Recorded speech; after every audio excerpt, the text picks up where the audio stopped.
Welcome to the Dark Ozarks. We're discussing the dark history of the eastern Arkansas Ozarks, from pirates and steamboats to secrets in the swamps, riots, and more. We will get back to that in a minute, but first we want to remind you that the Dark Ozarks podcast is now available on Branson Podcast Network, Apple Podcasts, Spotify, Amazon Music, Google Podcasts, Substack, or about any other podcast platform. So many people may be surprised to hear that there were so many pirates and notorious serial killers operating in the Ozarks, among other surprises. What do you think are the biggest surprises? I think people may be shocked by how far back these nefarious activities go. We oftentimes don't associate terrible crimes with the good old days, the old-timey past. As well as just an understanding of our rich river culture and how much the river culture impacted not only the Ozarks, but also connected the Ozarks to the rest of the world. We will return to the things you didn't know happened in the Ozarks, but first we want to invite you to like, follow, and subscribe to Dark Ozarks on Facebook, Instagram, and YouTube, as well as your favorite podcast platform. We also invite you to become a Dark Ozarks subscriber on Facebook. On the Dark Ozarks Facebook page, click subscribe, have your login information ready, and join Dark Ozarks behind the scenes for only $4.99 per month. Your $4.99 per month subscription allows you to come with us on paranormal investigations, deep dive research, and topics too controversial for public view. The next 100 subscribers will be entered in a drawing for a free Dark Ozarks t-shirt and an exclusive signed first run copy of the book Dark Ozarks, The Spooklight. Subscribe today to be entered in the drawing. And now you can get Dark Ozarks t-shirts for sale at darkozarks.com and paranormalsciencelab.com. We also encourage you to check out Always Buying Books in Joplin, Missouri, in person and online, on Facebook and at the website alwaysbuyingbooks.com for all of your reading needs, including a large section on the paranormal, history, and more. Not to mention, the building is haunted. Tell Bob and Elise that we sent you. We also want to thank Beard Engine Brewing Company in Alba, Missouri. Beard Engine Brewing is the only English-style brewery in Missouri and has been twice named Missouri's best brewery by the Missouri Brewers Association. Great beer and great food in a historical building with a noir past. And yes, their building is also haunted. Tell Nate and Tiff that we sent you. Oh, good stuff. Like I said earlier, I'm really wanting a grilled peanut butter and jelly sandwich with a stout. And anytime I ever get to go into Always Buying Books, I go straight to the esoteric section. And thanks to Bob's curation, I'm never disappointed. No, not at all. And we're going to have to do that pretty quickly. Yes. Oh, for our live folks, May 5th, Cinco de Mayo. Yes. And Hollister, here in Hollister, State of the Ozarks, will be hosting our season kickoff for the first Friday Art Walk. And we're going to be having a Bard's Circle, storytelling circle of writers and authors. And that will include Dark Ozarks. Yes, it will. Both of us are going to be there. Yes. Yes, we will. There will be we'll get a event posted on Facebook, obviously for the art walk, but also for our corner of the art walk. And the event is free. The public is welcome and invited. And so we hope to see you there. It's going to be a good opportunity to come down, visit, talk to us. And this is, like all of our Dark Ozarks events, this is a very informal, interactive space, and that you do not have to feel uncomfortable about coming up to a table and talking with the writers. Not at all. We rarely bite. Rarely. But it is one of those things. Simply the celebration of the written word and the celebration of the topics at hand. is a very communal experience. And if you're a writer, if you're interested in talking about craft, that sort of thing, feel free to come out. We're gonna have we'll be there. Several other writers, regional writers will be there as well. It's gonna be fun. It will. I'm looking forward to it. So, where do you want to dive into? Quakes or pirates? I think Quakes. I think earthquakes, earthquakes, maybe even earthquakes and natural disasters. And as a quick primer on this, we are going to be dealing with a lot of Ozarks borderlands in this episode. So for the purists or for the people who are still unsure about where the Ozarks begin and end, we will be dealing with river spaces to such a large degree. Some of those river spaces, like the White River, the Osage River, penetrate well into the topography of the Ozark Mountain Plateau. Others, like particularly the most notable, obviously, the Mississippi River and the Missouri River, to a large degree, frame the northern and eastern edges of the Ozarks, with some exceptions. There's topographic, geologically, there's a portion of the Ozarks that are in Illinois, separated by the Mississippi River. Mm-hmm. And you could argue that some people would really take me to task on this, but I've driven through the Ozark Hills that are on the north side of the Missouri River, predominantly between Jefferson City and Herman. And you drive through that space. If you get a burr under your saddle for me saying that the Ozarks are in that space, go up there, go to Herman, Missouri, cross the Missouri River, and then drive to Jefferson City. And in very short order, you'll be going, wait 1 second, I am driving through the Ozarks, even though it's technically across the river. It's across the river, but geology went a little further north there. So it did. And these rivers at times will cut through the plateau. Yes, and in the riverbeds, kind of migrate. They waltz a little bit over time, including the Mississippi. So very much so, and that's something that prior to some very extensive river control with the Army Corps of Engineers on the Mississippi River. We'll specifically talk about the Mississippi River. I know there's a lot of management with the Missouri River as well, but prior to extensive 20th century river management, the Mississippi River was all over the place. The Mississippi River ebbed and flowed and moved. Folks, literally cases of early settlers landing on their homestead, building their farm, and in the middle of the night getting up to find out that a Mississippi flood had put them in another state. That or an island in the middle of the channel or something. And people were so used to the fact that basically the Mississippi is a very calm river these days. It's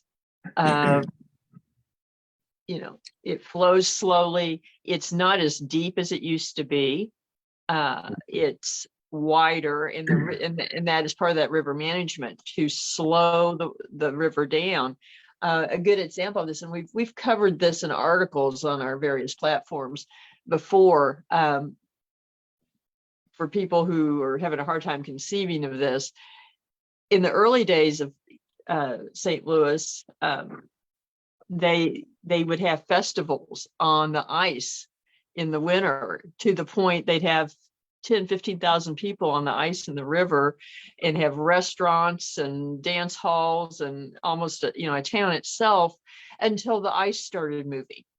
And you had to, when the ice started moving, you had to recognize how it sounded to get off of the ice in time where you would find yourself downriver or in the water or in the river.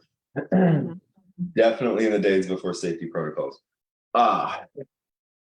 It's even for me, and I like to live on the edge, that's hard to wrap my head around. I think I would have been unbelievably nervous at any point out on that ice.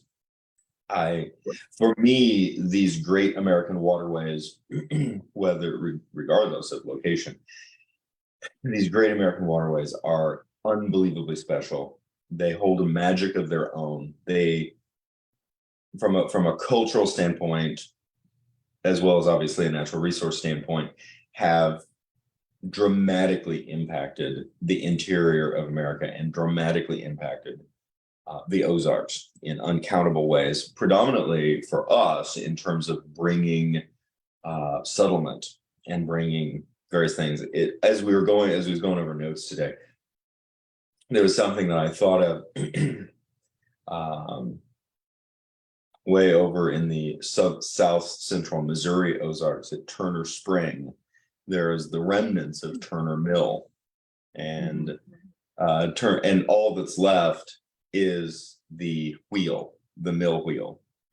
Yeah. It's metal, and it's massive, and it's standing there like some sort of misplaced Ferris wheel in the middle of the forest. And I remember seeing it for the first time and just going, how on earth did they get this material here? Well, there's one of two ways. It either came by rail or it came by steamboat. Exactly. And this is nothing new. I mean, it's interesting because that kind of experience is replicated around the world in various places. Things look at, people say, how did that happen? A prime example really is the Great Pyramids in Egypt. Mm-hmm. People trying to figure out how they got materials there until they figured out that the Nile had moved, and when they were built, the river was 400 yards away from the pyramids. And they've recently, in the last few years, found papyruses documenting basically invoices and so forth of where materials were being brought in to a port right there, which now you don't see evidence of. So, people look around and say, how did they do this? Well, same way the mill wheel got there. Yes. and something that was brought up on a video I was watching ages ago now, but something that has drastically impacted the future of North America at the time of settlement is that the North American continent has so many navigable rivers. Yes. We're very fortunate in that regard. Mm-hmm. And of course, in the later 19th century, riverboat traffic was surpassed by railroads, which created their own mystique. But the railroads likely would never have been built crisscrossing from industrial center and port center to industrial center and port town had the riverboats not originally established those thriving cities, really, the foundations of places like Paducah and St. Louis. Yeah, it's very true, especially at least until you get to the Mississippi. Then by that point, the railroads were established enough, and that's when you get, out west. But it was by river that, transportation and exploration was forged. Yes. And the Ozarks borders a number of important waterways, or has them running through them. Very much so. I think in that respect, let's talk about a little event, just a little event that happened in 1811 and 12. the New Madrid earthquakes. Yes.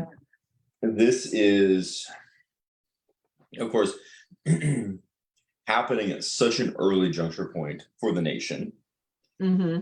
and really happening at a time and in a location in which population was comparatively very sparse, and at the same time the earthquakes were devastating. And there was not just one of them, there were multiple earthquakes that There were 5 major ones over about 2 months, but in total, with all of the aftershocks, in less than 2 years, you had 20,000 earthquakes. You start doing the math, and 365 days in a year, 2 years, roughly 700 days, 20,000. You're having an earthquake or some sort of aftershock every few hours. If that's not going to put you over the edge with anxiety, I'm not sure what would. absolutely not. And this was, it's just to a degree, it's obviously New Madrid earthquakes of 1811 to 1812 are not part of our forgotten lore. They are documented, but just in terms of public consciousness, this event is not nearly as well known as other natural disasters. True. And it's very unsettling because certainly for me, who has grown up in the general region with the understanding that earthquakes are something that happens out in California. Earthquake, we're safe from earthquakes. That's not going to happen here. And there's this extraordinary fault line that runs up through essentially northeastern Arkansas, the Missouri boot heel, into Illinois. And it has very fortunately been quite quiet since this time. For the most part, I have experienced 2 earthquakes in my life in central Illinois. One of them I was actually unaware of, but I was out on the back porch when it happened. My sister was aware of it. She was in the house and saw the curtains actually moving a little bit from that. And then one other earthquake in the 2003, I think the summer of 2003, might have been the summer of 2002, one of the two, we can look it up. That was unbelievably unnerving.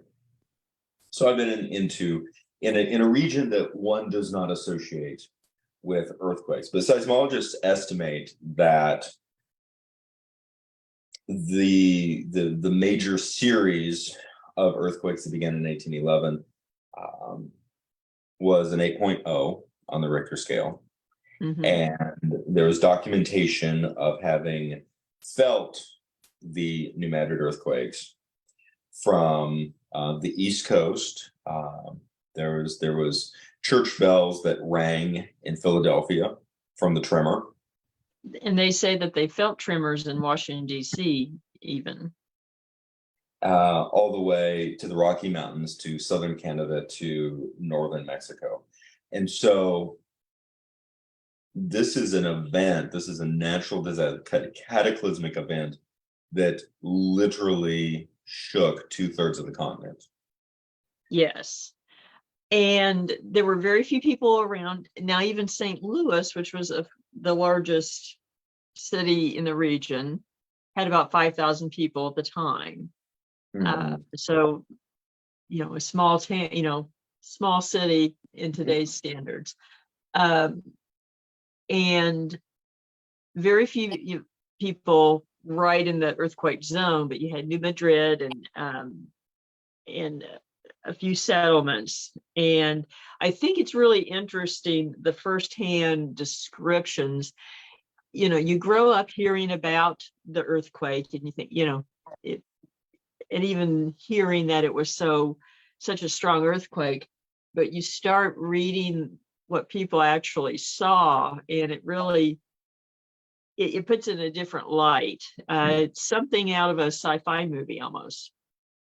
It is, because it first of all, it is a level of cataclysmic violence that's very difficult for us to wrap our heads around. Mm-hmm.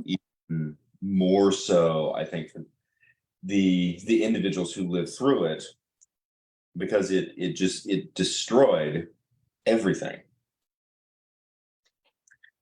And it just changed the landscape to the point, and everything was billowing sulfur. All the descriptions discuss that. Fogs of sulfur, basically. And then over the course of the first 2 months, you had 5 major quakes that each one was successfully stronger, so that the 5th one in February of 1812 was actually the strongest. And I think the description that actually stuck with me the most was a surveyor who was coming down to the area from St. Louis to report on the damage, was caught on the road right at New Madrid when the strongest quake happened.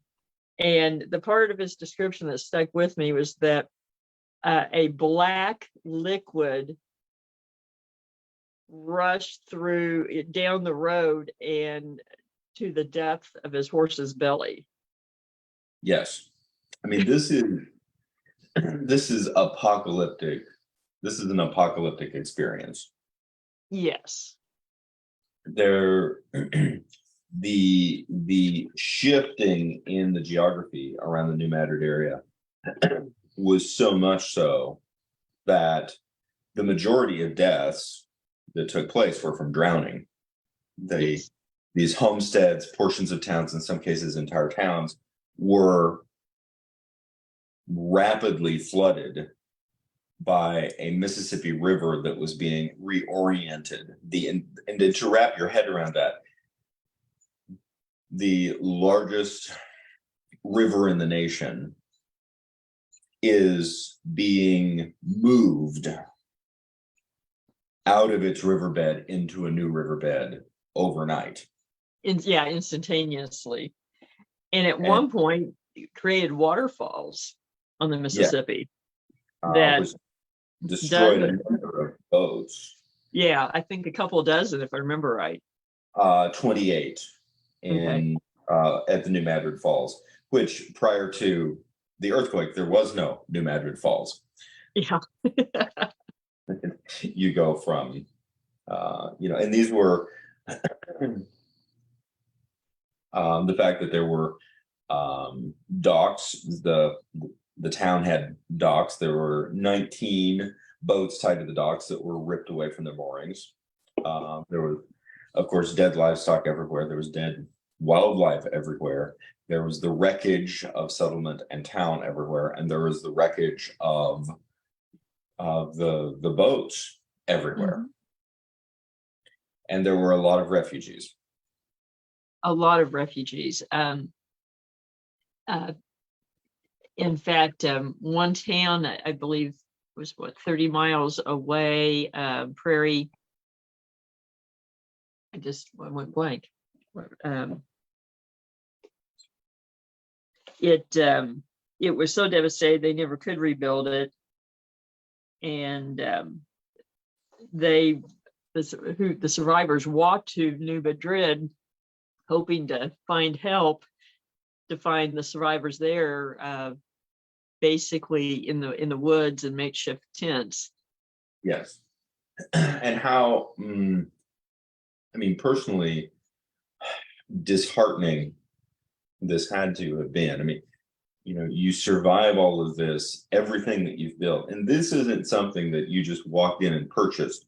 These were settlements, these were homesteads that these individuals had built themselves. Mm-hmm. Yes. And with that level of personal investment, to have it be destroyed and then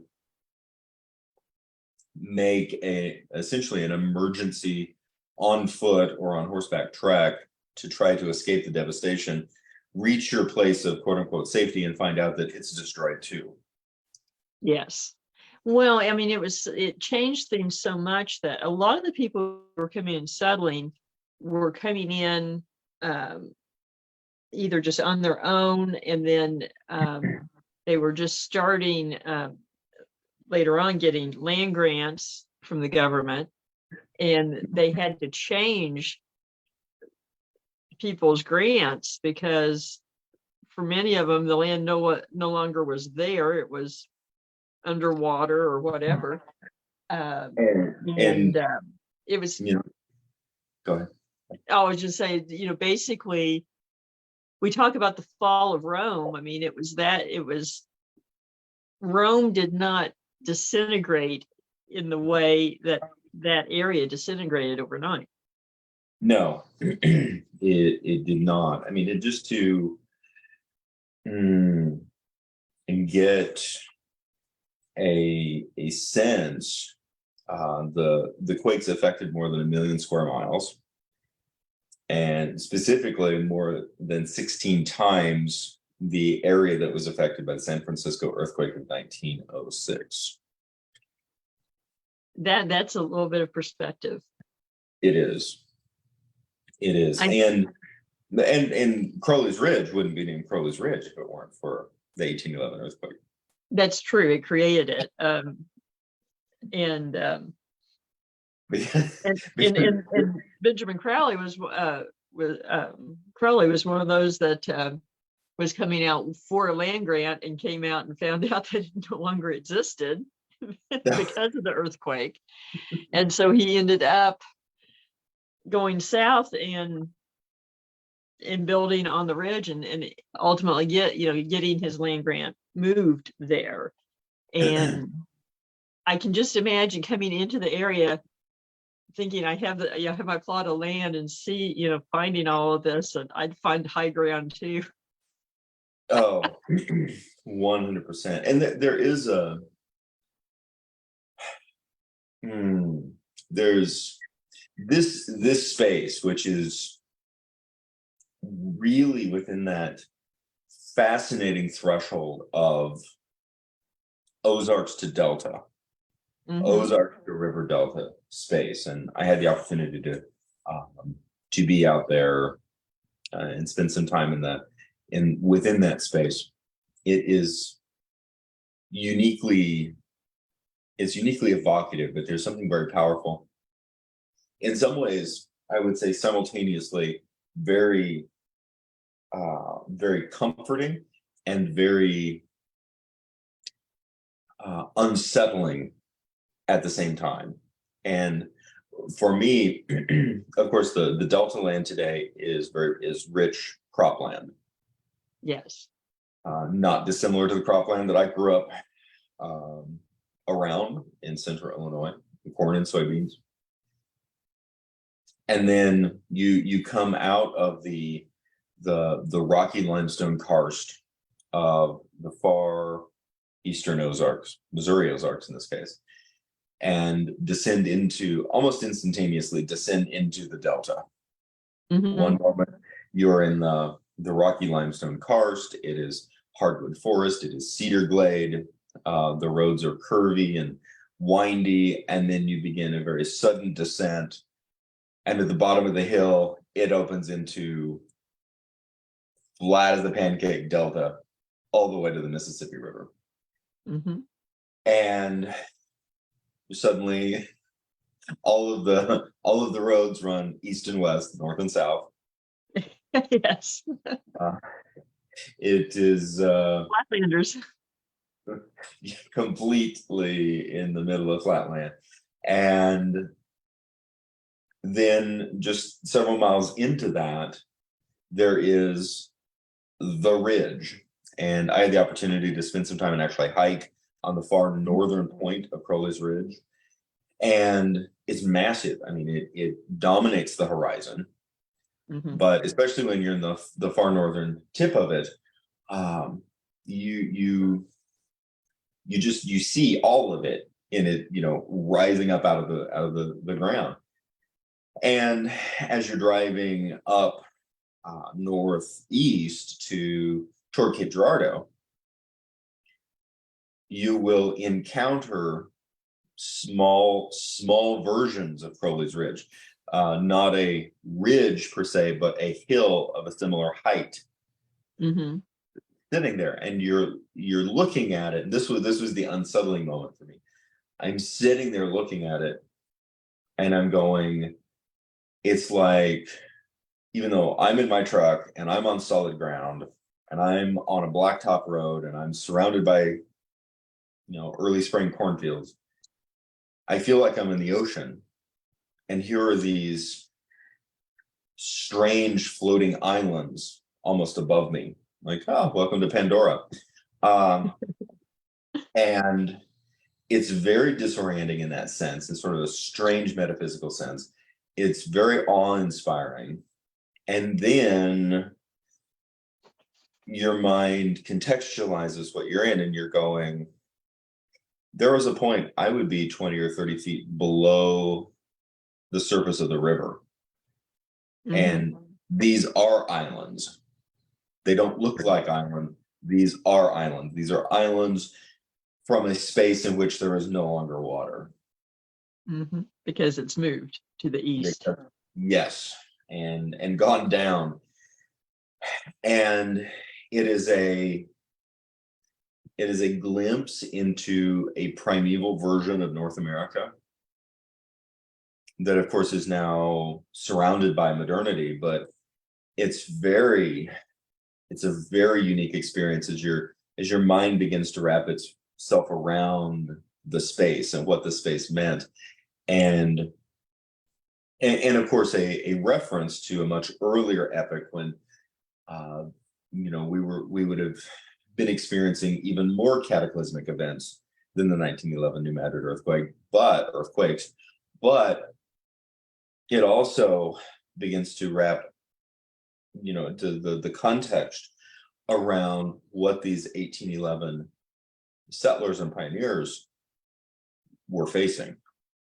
True. Now, one added layer, psychological layer to what they were dealing with is, and this isn't talked about often in connection with the quake, because people just focus on the earthquake itself, is that there was another natural event going on at the same time that certainly cast a pall over all of this, even, in an equivalent manner to the sulfur pall that was thrown up. And that is that there was a comet in the sky, and actually probably one of the largest comets that has been recorded, and it was called the Great Comet of 1811, or Napoleon's Comet, because in Europe it was said that the comet foretold his ill-fated decision to invade Russia. Yes. The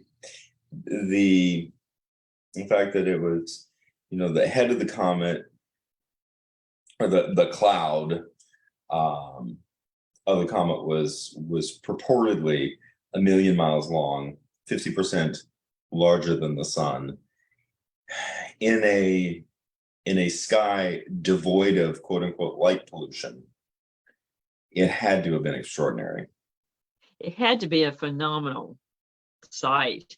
And then for this to happen, and it was still visible in the sky when the earthquake started. And it created a very unique social occurrence. Mm-hmm. And one that, especially when you take into account the level of essentially disaster trauma that had occurred on the people, it really begins to make sense. There was a sudden rise in quote unquote earthquake Christians. Yes, not Quakers, the earthquake Christians. And membership at the local Methodist and Baptist churches skyrocketed. Mm-hmm. And it was almost a end of the world conspiracy theory being played out, and that it continued and to some degree you could argue that it perhaps gave some level of context, not necessarily good context, but existent context to the devastation that they had gone through. Oh, I think so, and certainly, in a psychological terminology, seen as a coping mechanism and catharsis, and then as time went on, and even though the quakes were continuing in thousands, that when the most severe ones subsided, then slowly that surge of earthquake Christians started to subside once, I guess, they realized, I guess, we're not going to die after all. Or not from the end of the world. There may Yes. be plenty of other things that will kill us, but it's not going to be the end of times. Makes me think of the Simpsons movie and the bubble, and them all running from the bar to the church and vice versa. Which is fair, which apparently took place in Springfield, Missouri. So there you go. There you go. But it also gives a glimpse into sort of the atmosphere that would have lingered. You're in a very, and we talk about rugged area, but even more so at this point, with a vacuum of support. And it tended to, I think, lend itself to more lawlessness, which, was still an issue on the frontier at that point in the area. But suddenly you had even less organization and less social reining in of behavior. And then it's also these events that ultimately gave rise to the first tales of the Arkansas wild man. True. Which it is honestly the lore surrounding the Arkansas wild man is a little furry, pun intended, in the sense that of course this is pre-1950s Bigfoot Sasquatch sightings. Yes. In terms of, it's of course even before the Blue Man in the central Missouri Ozarks.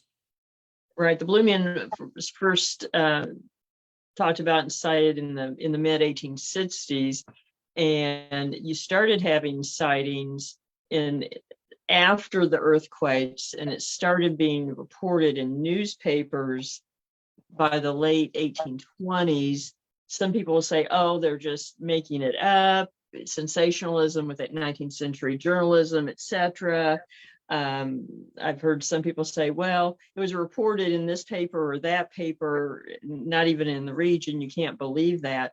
But a lot of those stories, they were printed in the region, and then they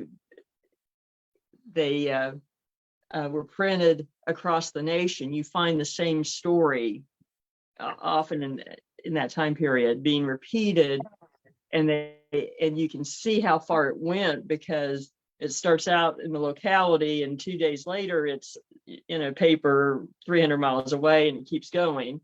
And so but there are documented expeditions to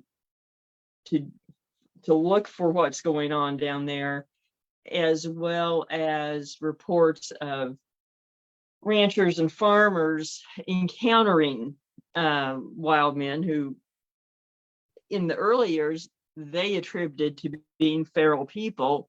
And there, people would talk about people being so nervous after the earthquakes that they, basically had nervous breakdowns is how we would describe it today, and fled the area and were believed to have gone into hiding. And to me, this is a really interesting psychosocial analysis across the board, because we have the possibility, and I think that something that oftentimes does not get accounted for in the settlement of America, you had thousands and thousands of individuals moving west into these spaces, and many of them, to put it succinctly, were properly together in terms of their faculties. Some of them were not.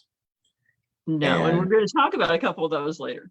Yes, and it creates a strata of essentially wild people within this space, and we lament crime sprees and crime rates of today without appreciating the fact of essentially how tame our society is, comparatively speaking, to earlier iterations, because there was some wild stuff.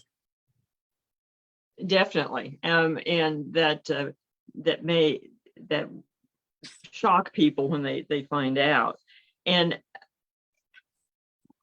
just looking at it with everything going on, I think it's very likely that you did have people kind of going feral and hiding out, and eventually then running into people again.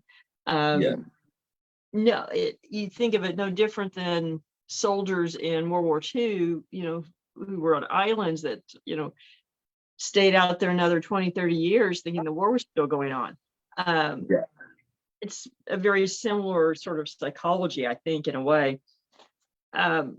Another interesting aside with this that some of our listeners and viewers may like is that there is a so-called paranormal connection presently, the Gurdon Light in Arkansas, which is an earth light, ghost light, spook light. That one actually has more of an explanation than most, and many scientists do theorize that the Gurdon Light is created by energy being released from the fault line. And that would provide a natural explanation.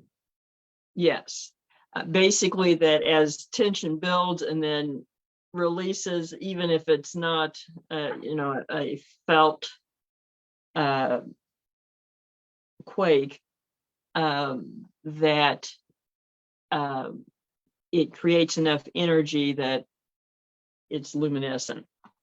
Yes, which is fascinating. It is also, when you think about the kind of energy that is potentially being built up, is ominous. Even devoid of, even as we potentially strip this earth light of its supernatural or paranormal qualities, and we just add in a level of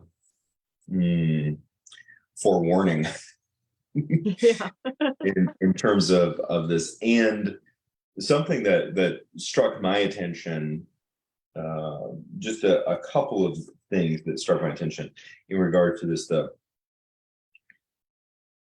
One of the detailed accounts of the New Madrid earthquake, the very beginning of it, December 15th, 1811, from William Pierce, who was traveling in a flat-bottomed boat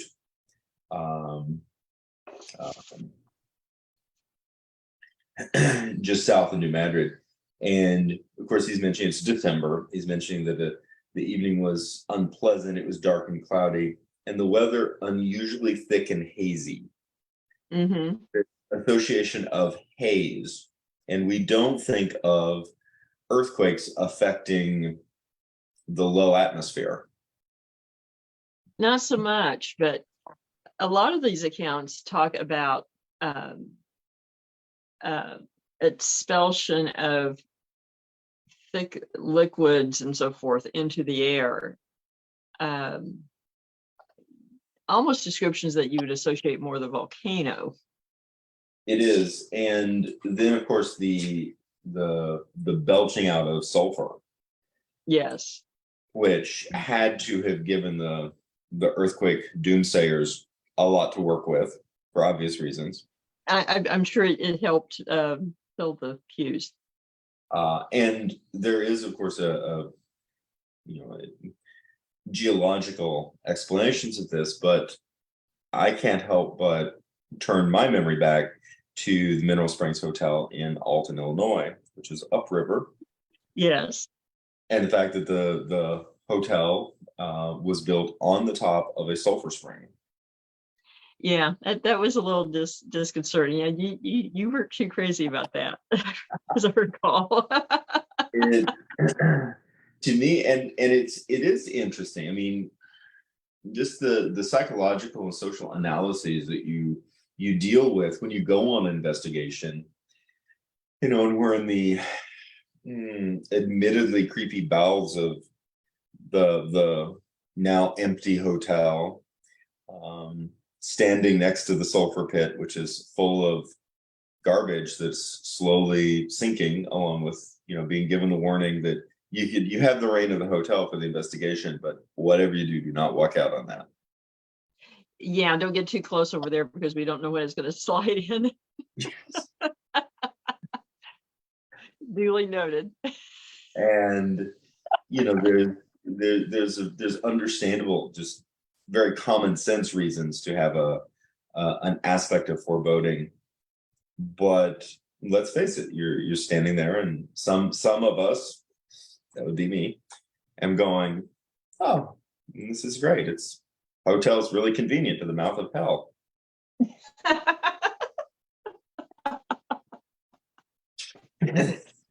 Just right there. No wonder we have so many issues here on the terminal. They just walk right out.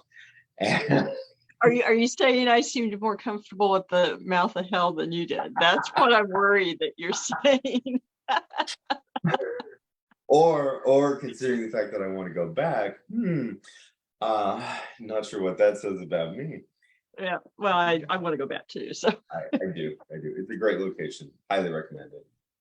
Some neat shops, great museum, fun stuff. But I can't not help but draw some comparisons with that. As soon as I was reading all of these, the belching sulfur of this, and I'm going, I know what that smells like anyway, and really, really fascinating, and certainly an interesting aspect of commercial hubris in the fact that in 1811 they're experiencing this, going, it is the end of the world. It just is. We've got the sulfur, we've got the cataclysm, we've got the comet, we've got the whole thing.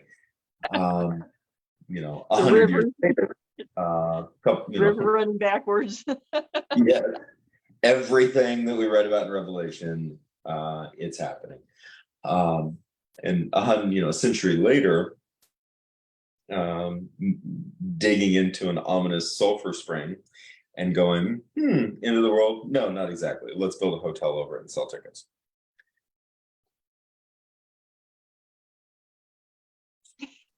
Practicality. Yeah. Pragmatism. And so it is, but it's phenomenal to wrap your head around. And this is an event that impacted American history. It really did. It really did. And And just the tenor of that event may be a good segue into pirates.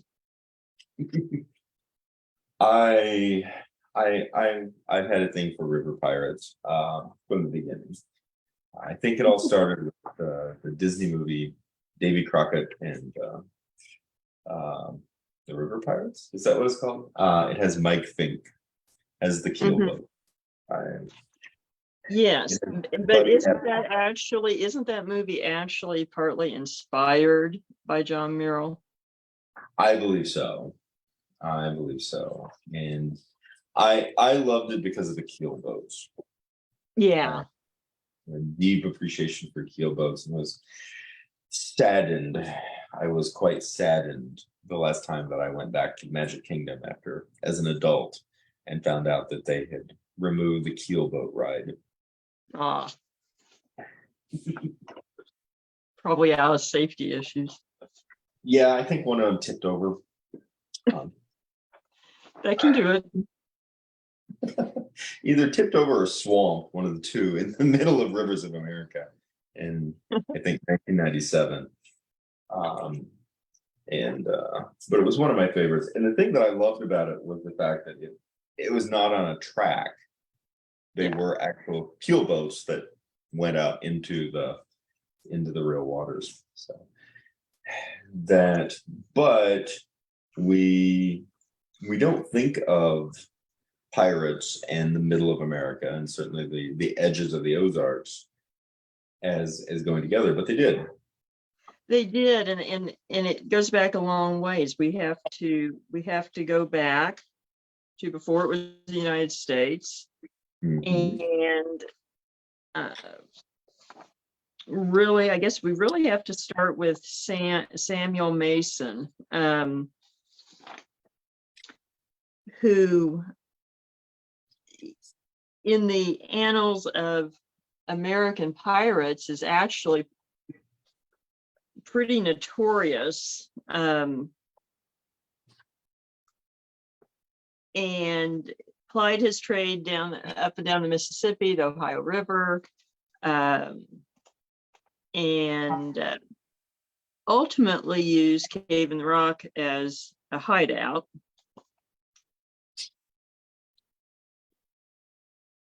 And basically was the subject of an international manhunt through the Ozarks, which is fascinating in and of itself. And from a geological, or looking at the map section, Cave in Rock is a location that I really want to visit. It's on the Ohio River. It's an area that one does not immediately associate with the Ozarks because, first of all, it's on the Ohio River. Second of all, it's in Illinois. Right. And I will contend that while, yes, it is not in the Ozarks, it is in a shared cultural and geographical ecosystem. Yes. Plus the fact that the pirates that operated out there did operate in the eastern Ozarks in Arkansas and southern Missouri at times. So just because their hideout was not technically in the Ozarks, they did affect travel and commerce in the area. And this is going back to the 1790s. And the area, a really fascinating area. It's the southernmost tip of Illinois. And something that I find really fascinating, we, from a very early age, we learn state borders. And we think of state borders as having a homogenized culture within those borders. And that's not the case at all. Right. And in these cultural stratified cultural ecosystems, essentially, pay little attention to the arbitrary lines on the map that surveyors lined up in the 19th century, and pay a lot more attention to the actual lay of the land. True. This unique, rugged, limestone karst, sandstone, hills and hollers, spaces that you get through in a line through Kentucky, Southern Illinois. Then you've got the Mississippi River Valley. Of course, you've got the Ohio River Valley, but then a continuation into the Ozarks. And even today, there is shared culture, and there is shared sort of a geographic personality that comes across through here. And in the middle of this is Cave and Rock, and an area that as early as the 1830s was referred to as the ancient colony of horse thieves, counterfeiters, and robbers. You can't get more adventure story language than that.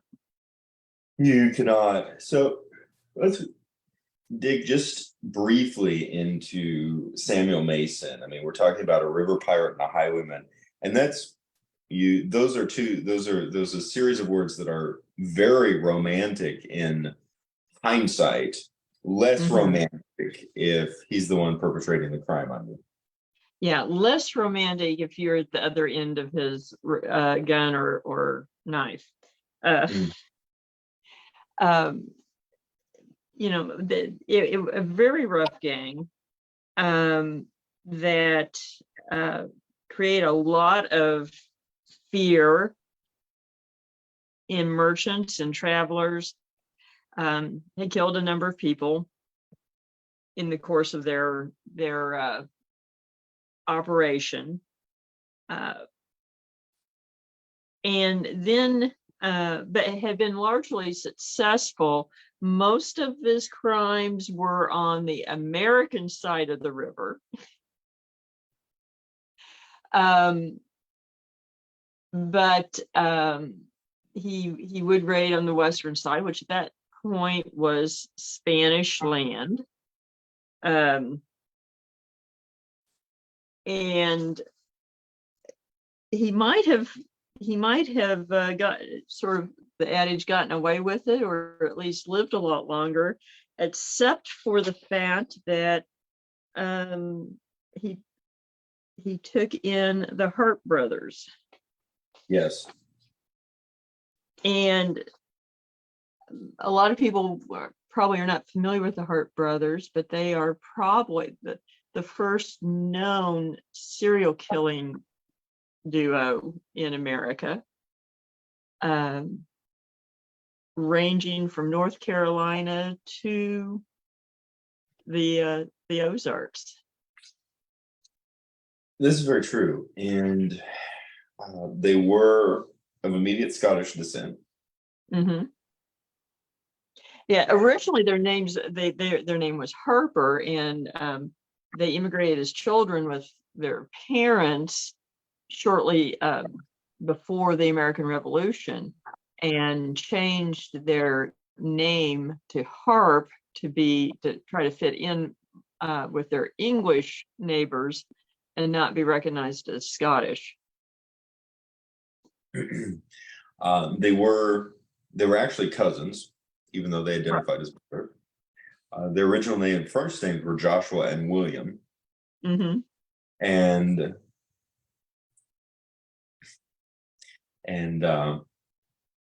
that Joshua and William got changed to Micajah and Wiley. Yep. Now it is basically. Essentially, yes. That and you know, during it, it's a difficult story all the way around, and they settled in Orange County, North Carolina, around 1760, and they were staunch Tories. They were loyal to the British Crown, and they found themselves very much politically on the wrong side of the Revolutionary War. Right, and their immediate neighbors. And during the war, as children, Joshua and William watched from a distance as their parents were tortured and hanged. Yes, I mean, actually, to be honest, there seems to be some parallels with the James brothers. It's, and this is something we, from a distance, we're far enough removed from the American Revolution to not typically discuss this type of on the ground brutality and then the results from it. And this is, the truth of the matter is this kind of conflict and war is unbelievably ugly, and there is collateral damage in the form of humanity as a result of it, regardless of the larger outcomes, regardless of the greater good that may or may not take place. And this is one of those, from what we can tell, this is one of those aspects. Illinois historian John Musgraves had a really interesting quote about the quote unquote brothers. And that was, quote, "I think they realized early in they were not part of the elect and decided that if they were going to hell, they might as well make a grand entrance." Yeah, that quote caught my attention as well. And you really have to wonder about that, because everything they did was very, pretty bold. But it does seem to really come out of the experience of the war and seeing all this, just like the James brothers watched their stepfather, Jesse watched his stepfather be tortured, and then later their home be bombed and their mother maimed and brother killed, and the effect it had on them. Certainly not excusing anyone's behavior, but reality is reality. And they ended up basically heading west like so many people, but leaving a body count behind them. Yes. And these were not men you wanted to encounter. No. There's various figures that we discuss on this show that you put in that category, but to be perfectly honest, they probably are the most dangerous that we've talked about to this point. I think so. And as you noted, they're largely unheard of. Mm-hmm. But it's pretty clear that they went full on predator. Yes. Plus they, then they had, quote, wives and children, and it's pretty apparent that the wives were probably taken hostage at some point, and were just trying to survive and protect children as much as they could. And as they were describing that, it made me think of the Staffelbach brothers, basically bringing teenage girls back from their travels with the traveling carnival, and forcing them into relationships until they murdered them. Yes, and there is a similarity in that regard. Mm-hmm. The brothers in the early 1780s, according to some accounts, spent some time with the Cherokee, And in one account, their takeaway from the multicultural exchange was an appreciation for killing people with a tomahawk. Yes. Yeah, and just kept going, and including children as well. It didn't seem to matter. At some point, they ended up at Cave in the Rock and were taken in by the Mason gang. Then Mason decided that they were too dangerous and reckless and basically kicked them out, but eventually took Wiley back in. And that's where Mason really screwed up. Yeah. Because they basically, the Spanish went after Mason, and he fled into the Ozarks, and they actually captured him and took him to New Madrid in about 1803. And they determined that the crimes that they were accusing him of had actually happened on the American side of the river. And so basically the idea was the governor, I think of Kentucky, had issued a warrant. And so they were to turn them over to the Americans, basically playing politics. And this was also during the time that the Louisiana territory is shifting back and forth. And so politics are coming into play. And so ultimately, Governor Claiborne posted a $2,000 reward for Mason's capture. And so Wiley Harp decapitated him. Yes. And took his head in to collect the reward. I guess it was in Mississippi that the reward was. I'm sorry, instead of Kentucky. So now he was a pirate turned bounty hunter. Harp was. In terms of the overall, just the intensity of violence that we're talking about in terms of crime, a lot of the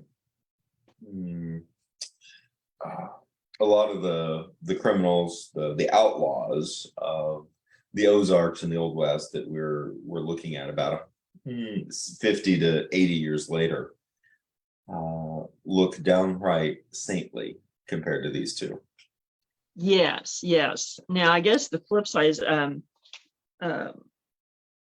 the other cousin had already died at this point, but in the process of collecting the reward on Mason, Wiley was recognized, arrested, tried, and then hanged. So I don't think he got to spend the reward money. It is an interesting footnote in history that the gang of bloodthirsty outlaws of Cave and Rock threw the Hart brothers out because they were so bloodthirsty. Yes, that's the line. And if you're wondering, what were some of the things that they did. Some of their victims they stripped naked, tied onto a horse, blindfolded the horse, and ran it off a bluff. Yes, or split the chest cavity open, fill it with rocks, and then leave it to decay. Or sink it in the river. And on a number of occasions, murdered infants, including one of their own daughters. Yes. Although he did say that was the one murder he regretted. How very kind of him. Yes. That it really reminds me of some of the worst of the Caribbean pirate lore. It does, and the thing with some of the Caribbean lore is, they think some of it's exaggerated, some of it really did happen, but some of it's exaggerated. But it really does remind you of that. Think Jack the Ripper, but more unrestrained and less discreet. Mm-hmm. Yeah, and I think less. Sorry, Hart Brothers, less intelligent, unfortunately, and right. I think that I think the indiscretion aspect ties into that, and I think that it could be fair to conjecture that they got as far as they did simply because they were very much on the edge of the then frontier, and the population was sparse, and civilization in the forms of justice, law enforcement, etc., really hadn't caught up to that space yet. I think I think that is exactly that. It took the Spanish army going out and tracking these guys down in a concerted effort to get them to where they tried them the first time at New Madrid. Short of that, they really operated carte blanche on their own. So when you think about lawlessness, you really were talking about, armies marching on you to stop what you're doing. And then there's settlers in this area trying to build homesteads and build towns. And so it does give you a sense of what could happen and the risks that were out there. It does. It really, really does.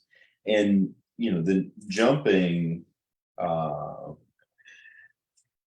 slightly jumping subject is John Merrill. Yes. John Merrill's a pretty interesting character. And I think John probably could only hope to have lived up to the reputation, his posthumous reputation. And I do think that is one of those things that it does appear that the reputation exceeded him in life. A bit like the romanticization of Jesse James again by John Edwards in the newspapers, creating the Robin Hood the romantic version of everything. You had just the opposite happening for John Merle. Yes. And in something that does seem to be the case, I'm going to be mean and throw some of our bloodthirsty early frontier outlaws under the proverbial bus on this. But a takeaway from, for example, the Cole Younger, Frank James, Jesse James, a variety of these individuals were in many ways did genuinely live up to the bandit hero. Yes, and in their context, they did. And they were individuals who were, they came from the frontiers version of American aristocracy.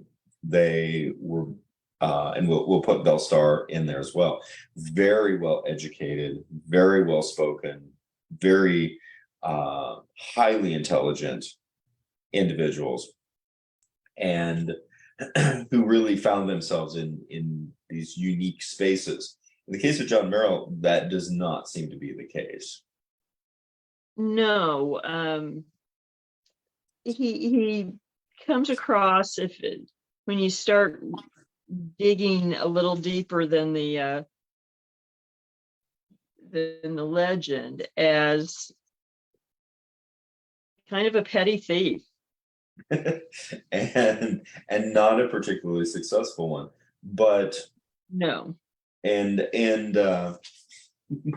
this was also a time and place, and in this juncture space of early riverboat traffic, of early settlement. It was also a pretty heady time for counterfeiters. Yes. Yeah, a lot of people don't really think about that going on. In the Ozarks, we hear a little bit about counterfeiting with silver and so forth, but you don't hear about it too much.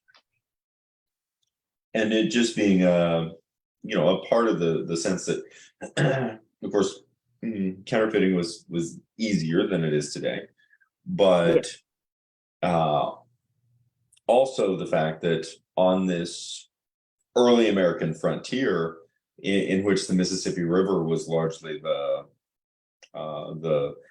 north-south dividing line and the proverbial end of the line, and with a lot of early settlement going on, a lot of bartering, but also a lot of trade happening, that physical currency was in short supply. And so if you showed up with counterfeit money, you could get rid of it pretty easily. That's true. Often you could. Now, the thing that was really interesting to me, we're talking about, July 1834, John Merrill is convicted in Jackson, Tennessee of slave stealing, largely on the testimony of Virgil A. Stewart. And then he's sentenced to 10 years at the state penitentiary. Yeah. And then as this goes on, it seems reasonably evident that Virgil A. Stewart, under a pen name, comes out with essentially a pamphlet extolling the criminal underworld that John has become kingpin of. Yes, and it does seem to be pretty much a work of fiction.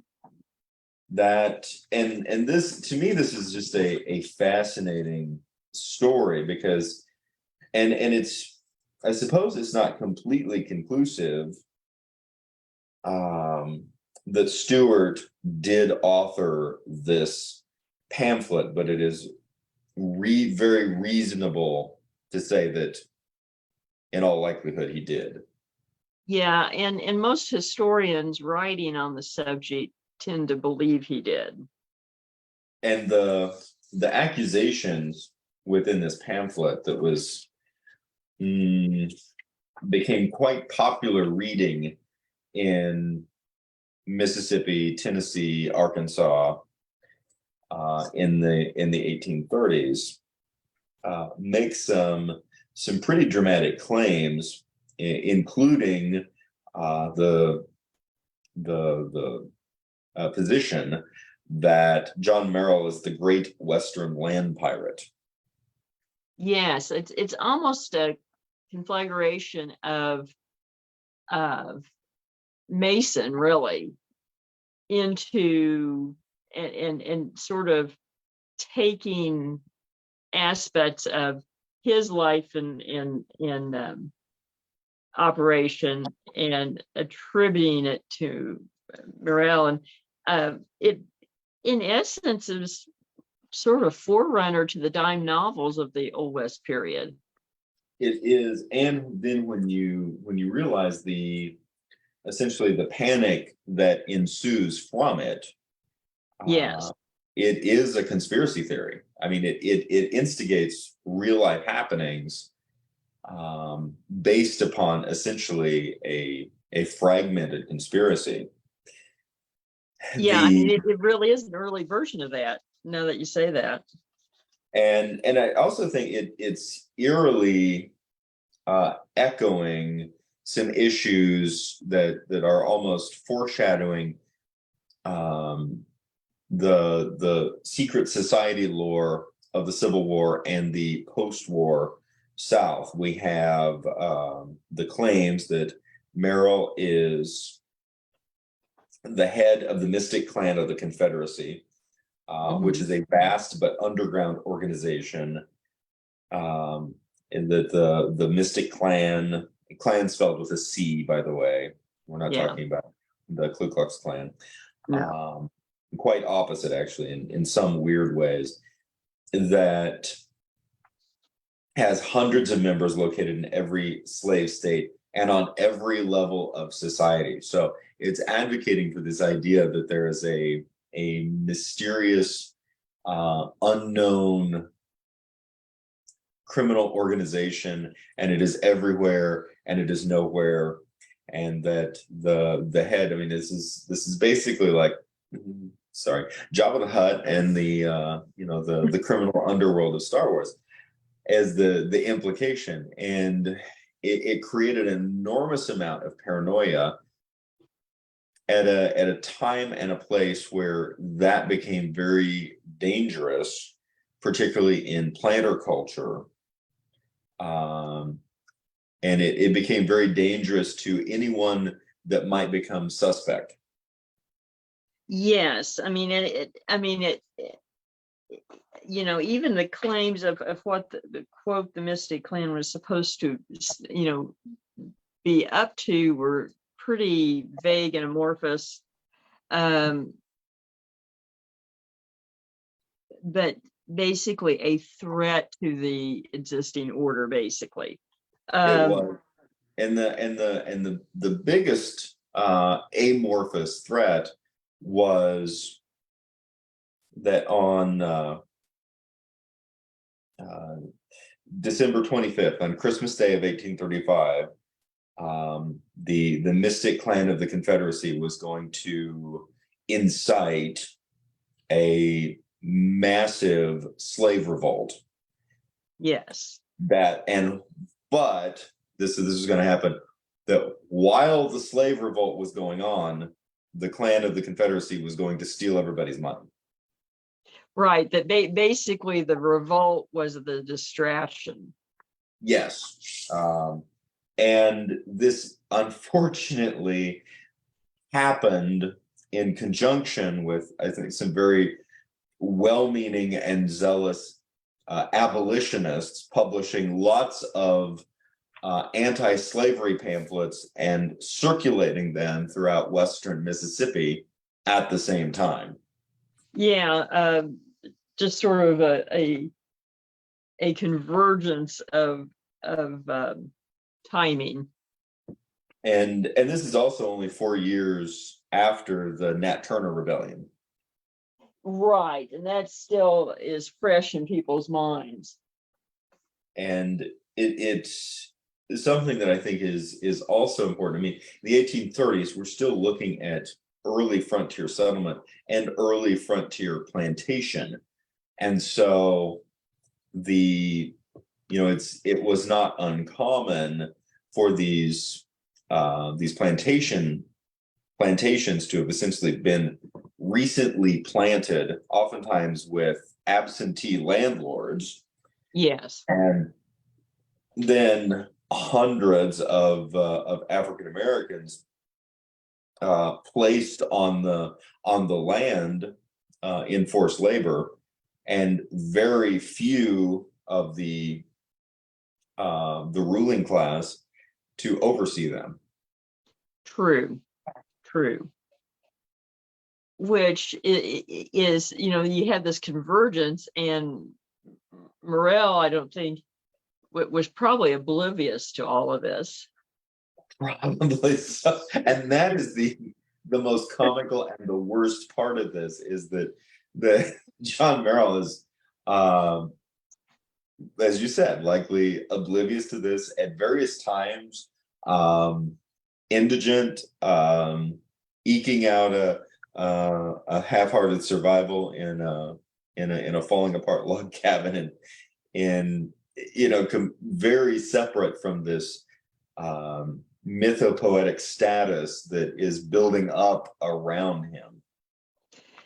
And even though he's not well known today, this image continued to grow and what was widespread, and in fact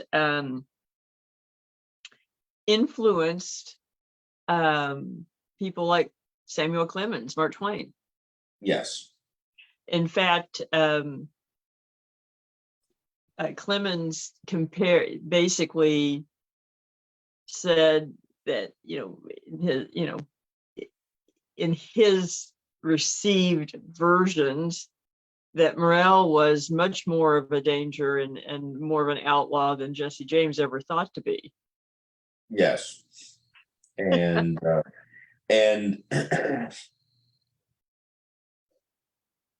references him as and this of course is in Life on the Mississippi by Mark Twain.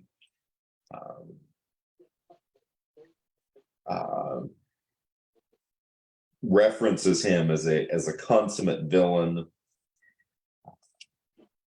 and specifically names Island 37 in the Mississippi as the essentially Port Royale of the river pirates. Yeah, basically, yeah, Pirate Island, yeah. And there's not really much factual basis for that we can find. No. That anyone can find. But the thing about it is that it makes great reading. It makes great reading, and the thing of it is that because it is one of those examples, as you said, an early conspiracy theory, but also a good example of if you repeat it enough, people do believe it. And as time went on, it was received as fact. Yes. And it does. It takes on a life of its own. And it also plays heavily upon the paranoias and the fears of the aristocratic society, quote unquote aristocratic society at the time, which were in a pretty precarious position in early South settlement. Yes, agreed. And actually, that might be a good segue into talking about Swampcraft. I like that, and this is so just as a bit of another addition. I think might be surprising for some people to realize that the Ozarks do have swamps. Mm-hmm. There's certainly as you get closer to the southern river delta spaces of the mountains, and I'm gonna digress for just a moment as a segue into Swampcraft, but something that's very interesting about the Ozarks ecosystem is not so much that the Ozarks have a terribly unique ecosystem that cannot be found elsewhere, but rather the fact that there are so many ecosystems, comparatively speaking, within the Ozarks, the raised upland plateau of the Ozarks, that you would think would only be found elsewhere. That is true, and I do think that's one reason that has lent itself to cross influences. Not the only reason, but because parts of the region are similar to other areas of the country, it's a natural crossover for people, and familiarity and experience. And it's in what is sometimes very perplexing about the Ozarks is that at times you can even hike through these various ecosystems side by side. True, in relatively confined spaces. Yeah. Yeah. We have the deciduous hardwood, a temperate forest that is very similar to what I grew up with in Central Illinois. It is an enormous part of the ecosystem of the Southern Ohio River Valley. You have portions, and originally larger portions, of tall grass prairie that are, associated with Kansas and Nebraska. You have originally, and still some surviving, minimally surviving, but some that have been restored, stands of massive yellow pine that we associate with the South. We have lowland delta, sometimes in a very compressed river ecosystems that you're looking at. River reed, you're looking at these bottomlands with these massive trees, particularly cottonwood and sycamore, and almost tropical. It's not tropical. I mean, it is a largely deciduous, but it's still this, this time of year all the way into September, October, it's almost jungle with the vines and the mud and the venomous snakes and the pawpaws, and it's a very unique riverine system. Then you have the Cedar Glades, or the Glades, which is a southwestern space, very much a desert environment surrounded by, you can literally hike from this unbelievably moist, almost jungle-like space into a desert space just by climbing to the top of certain hills. And this is a region, these are literally pockets of southwestern, Great American Southwest, ecology, where you have prickly pear, you have cactus, you have tarantulas, you have a variety of additional flora that is associated with the Southwest, and it's a higher temperature. The entire space has a much higher temperature, and then particularly in the receding Ozarks, as you get toward the southeast, you can get into swamps. Yes. And with that, it becomes very interesting, especially vis-a-vis the discussion we were having earlier about the effect of the fear of the legend of John Morrell. Right, because you're dealing with essentially a swamp island. And there's some very interesting sort of sociological fears, and then sociological fears that get turned against certain demographics at the same time, with the idea of this riverine pirate island that and the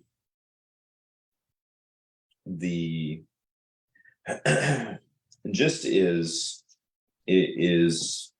fascinating. I'm going to go back to Mark Twain for a moment, but and part of the legend of John Morrell was he was also planning to seize the city of New Orleans, more out of spite apparently than anything else. That's right. I'd forgotten that part. That's true. whether Morel or his, Morel's gang existed, which it doesn't appear that it had, but certainly something that did occur. I'm not implying that John Morel was associated in this, but something that was very chilling that did take place was a really horrific human trafficking scheme in which these outlaw criminals would pose as helpful abolitionists to would-be enslaved African Americans attempting to escape. They would pose as individuals who would help you escape.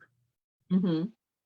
And so you would, for example, believe them, and you would enlist their help to get away. You would be in the process of getting away, and then you would get captured, and you would be captured by other members of the gang that was helping you get away.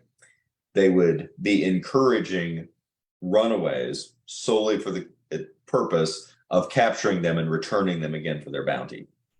Yes, and this was happening in times before more organized Underground Railroad activities. So it was a danger, and so with that going on, it does give a little credence to why perhaps the story of John Morel and his clan doing all of this and planning all this may have spread. That I think there were events going on that made it more believable. Yeah, and that, it is a very chilling and heart-wrenching aspect of really of early and mid 19th century human trafficking. It's exactly what it was. Very similar things happen in lots of parts of the world today as well. So it's not an isolated thing, unfortunately, and continues, unfortunately, in many places, including in the United States. There is a human trafficking issue. So very much so. And it's one of those that I think, just like these issues that were happening, say, in the 1830s, was happening in and around and under the noses of individuals who were completely unfamiliar with what was going on. Well, it still does. In fact, one of the hubs of trafficking in the last 20 years has been right in the middle of the Ozarks. Mm-hmm. That's for another show and another topic, but it still goes on in this area, and where people would be surprised that it does. So, well, if crime was happening out where everybody could see it, it would be stopped in general. True, but it's more out in the open than people think in some places. Yeah, and then I think that the worst part about this, the 1830s situation that we've described, is that at any point, if the individual who was attempting to run away to freedom caught on, they would kill him. Yeah. If it was going to interfere with their operation.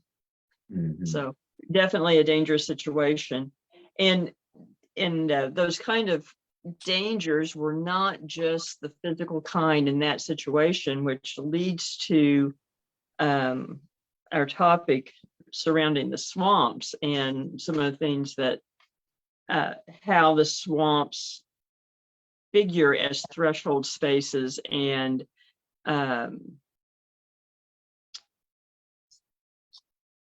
to as a sense of secrecy and a sense of freedom. It is, and one of the really unique aspects in it are source citation. The article in question is from spring 2014, from Swamps to Swamping: the usage of perceptions of swamps by African Americans in antebellum and postbellum Arkansas and Louisiana, by Tessa Annette Neblett Evans of James Madison University. And it really is especially fascinating because for me, one of the things that really jumps out is that it draws some very opposing lines in terms of how the swamp, and you could also say forest or wild space, is considered by these two very much in opposition or in conflict demographics that are also demographics that are in very close proximity. Put it very bluntly, the slave owners and the slaves. Yes. Where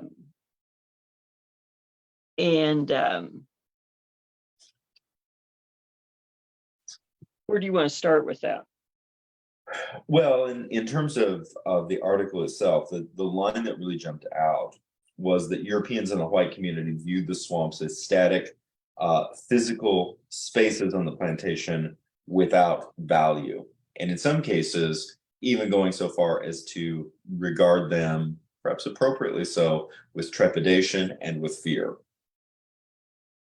Yes. And particularly analogous to graveyards and cemeteries. And both sides actually, in some ways, viewed them as almost a supernatural space that were haunted. Yes, I think that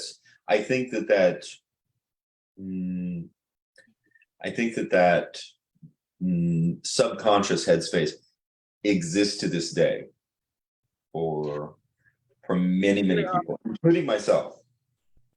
True.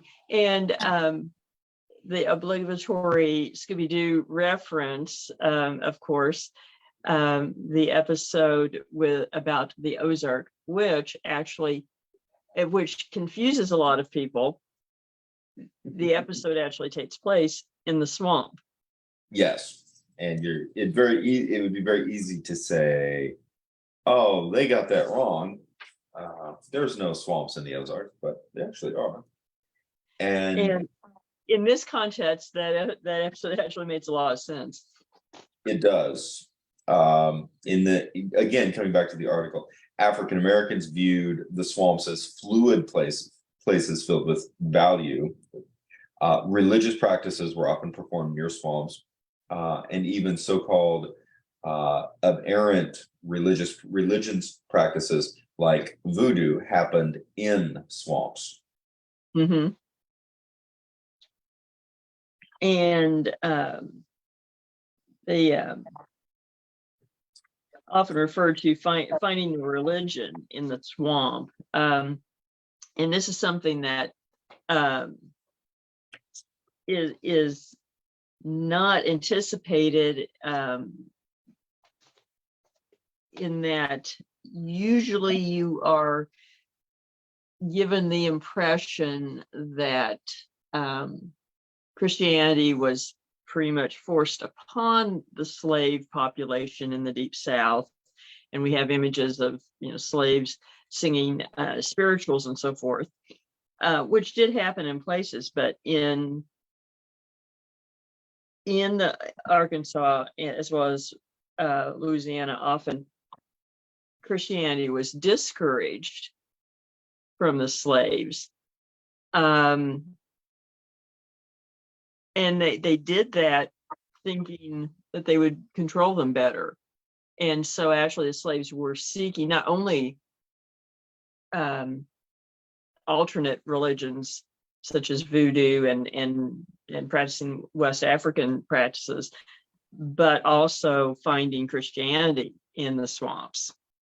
Which to me is really, really fascinating and honestly quite beautiful all the way around.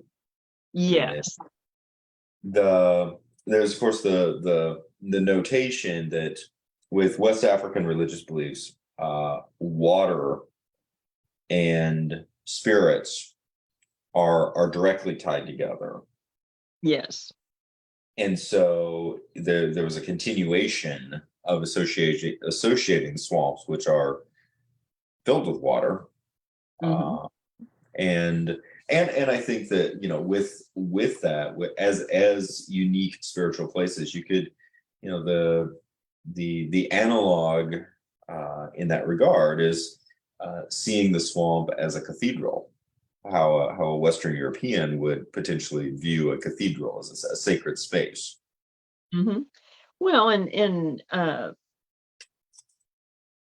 really, I think it's a continuation on the spectrum. Really, I think it is. Um, I do find it interesting that we think of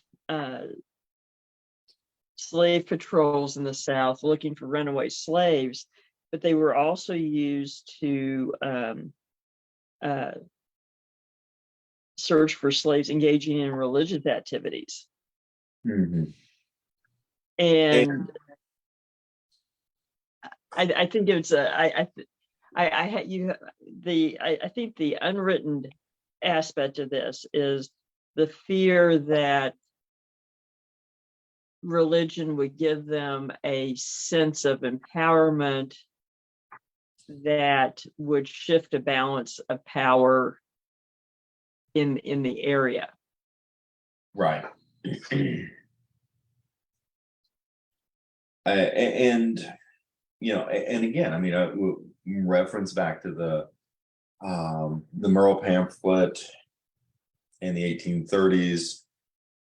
A situation where African Americans were outnumbering white folks in the plantation, oftentimes 50 or 100 to 1. And we're the biggest, typically the greatest fear within these spaces was that, for example, Mississippi or Alabama was going to become the next Haiti. Yeah, with the slave rebellion. Yes, that's true. And so there is a lot of tension. There is a lot of paranoia. There is a lot of, unfortunately, at times, extreme brutality in an attempt, and quite frankly, as difficult as this is, a very successful campaign to prevent revolts and maintain the status quo, maintain the plantation culture until the Civil War. Very much so.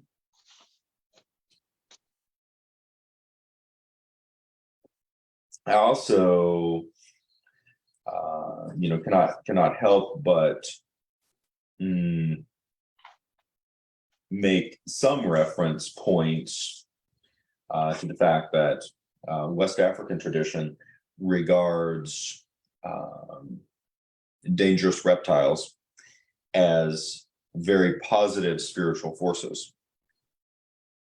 That's true. And of course, Western European tradition regards large, dangerous reptiles very, very differently.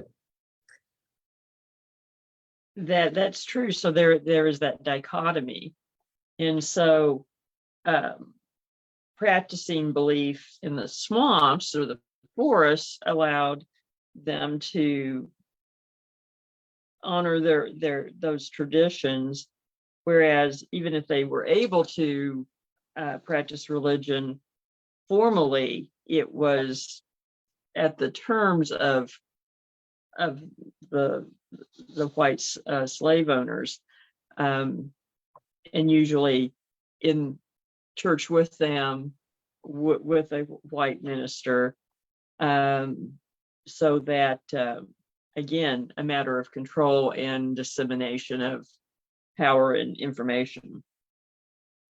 And all of those things can lead to a lot of tension, a lot of subconscious tension, a lot of conscious tension, and as well as the obvious class tension that is taking place, especially when first of all the individuals, just by de facto, the individuals who are most closely associated with the land are going to be the ones most comfortable in these spaces. And then you further that with the fact that the individuals who are seeking refuge, seeking solace within the swamp threshold, the liminal space, the liminal spiritual and physical space of the swamp, are individuals of direct ancestry who are coming from an ecosystem that was as wild, if not dramatically even more dangerous than these swamps. True. There's a level of potentially built-in comfort within the space that Western Europeans would have found, the same space very frightening. That's true. That's true. So it does have a different context. And I do find it very interesting and really beautiful in many ways that there are a lot of accounts that they give of the slaves experiencing ghosts in the swamp. Yes. Some positive and some not positive, actually. That in this particular case, in the article on page 44, encounters with ghosts, spirits, and the supernatural tended to occur near bodies of water, such as canals, rivers, and swamps, which resonates with West African beliefs that spirits often inhabited places with water. Mm-hmm. And one description of from Peter Hill, that being on a bridge and that his wife saw spirits with no heads, so headless phantoms, actually. Yes. I thought this was interesting on page 45. Cemeteries in Louisiana were described by many Black and white residents as both swamp-like and haunted, especially since the coffins tended to reappear during flood seasons, creating an eerie scene for many visitors. Yes, and the French settlers referred to it as the flottante, the floating land, which certainly conjures images. But and that's why a lot of cemeteries in swamp land and bayou land are raised and all have crypts for that reason.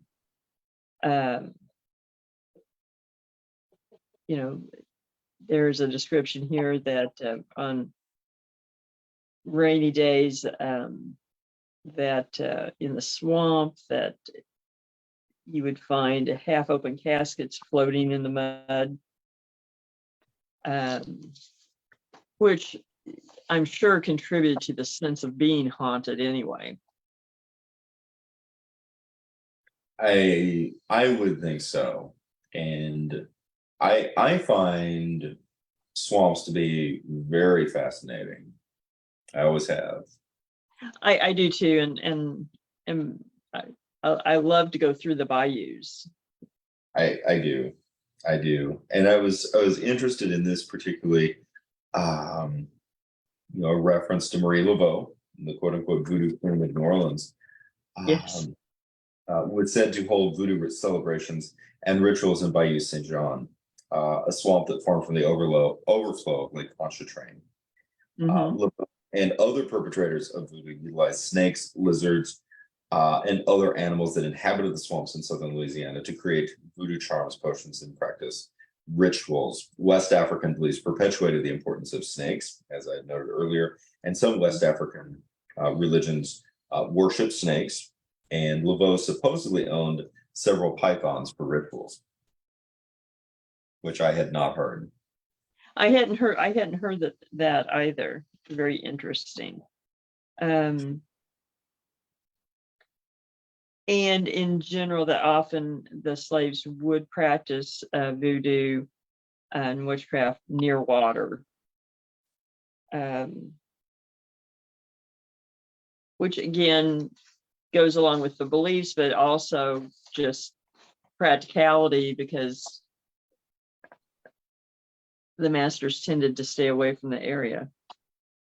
Right. So it really is an intersection, of practicality, of two very different cultures colliding with one another. It really is. I find it very beautiful because it also gives a glimpse of the resiliency of the culture of the subjugated group. It does.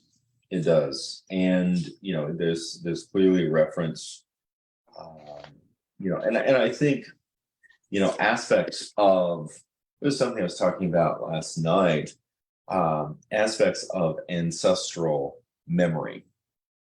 Mm-hmm.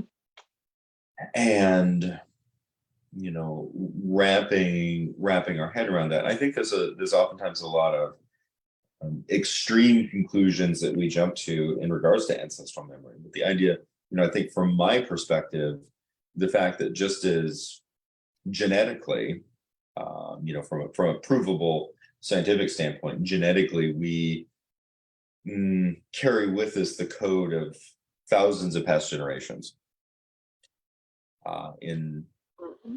as part of ourselves, that I think that, for myself anyway, I conjecture that our individual spirits, our spirit side, does the same, and that there are echoes and resonances that follow us from generation to generation, regardless of whether we have been schooled in it officially.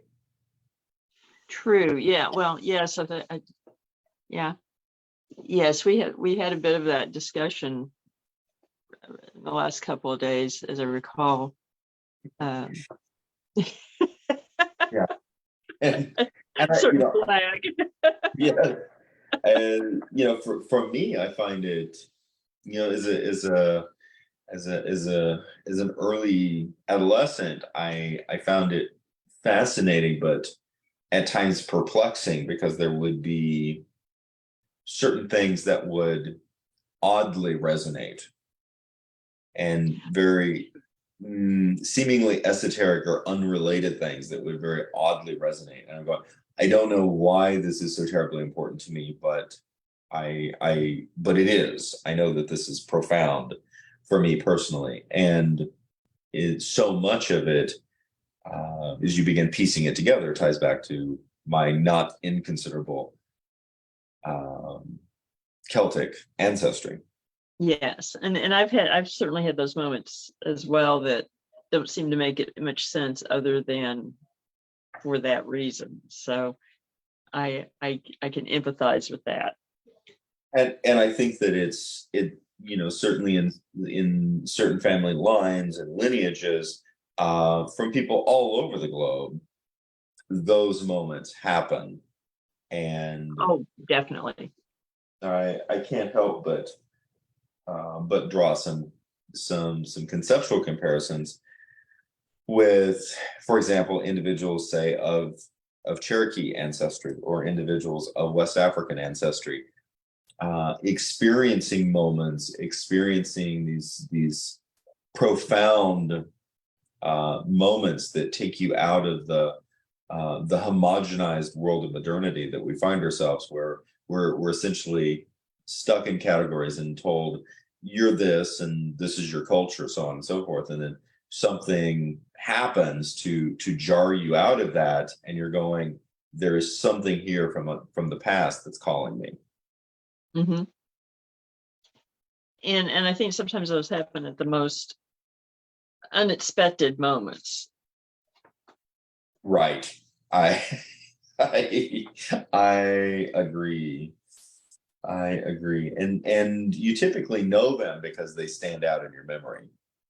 Yeah, agreed. And sort of this Delta area, it ended up with some interesting juxtapositions of things that happened that are sort of antithetical to what happened in other places across the South in the Ozarks, and particularly thinking about Chicot County. Yeah. Yes. There's several things in Chicot County, Arkansas, that are quite fascinating. One of them is a beautiful plantation home. Yes. Which has been restored. Which has been beautifully restored and is said not to be haunted. Yeah. Maybe yes, maybe no, who knows? Yeah. Go check it out sometime. And that is Lakeport. Yes, Lakeport, Arkansas. And there's some really fascinating aspects of this. The Lakeport plantation in Chicot County was completed in 1859. And of course, it's near the Mississippi River, and it has been fully restored now, many years later. And interesting, I really do want to visit it. It's quote unquote ranked as Arkansas's most impressive antebellum residence. And it's a 17-room mansion. Yeah. I'm very interested in seeing it. 8,000 square feet. It's large. Yes, it is. We could fit several of my houses inside. About 7 of them. About 2.5 of mine. Yeah. Yes.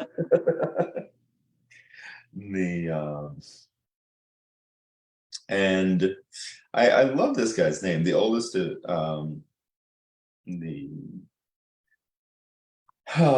Joel Johnson, and his oldest son inherited the estate. His oldest son was named Lycurgus. Of course. It's unique. It is. It is. And by the time that the Civil War occurred, the property was 4,400 acres, and he owned 155 slaves.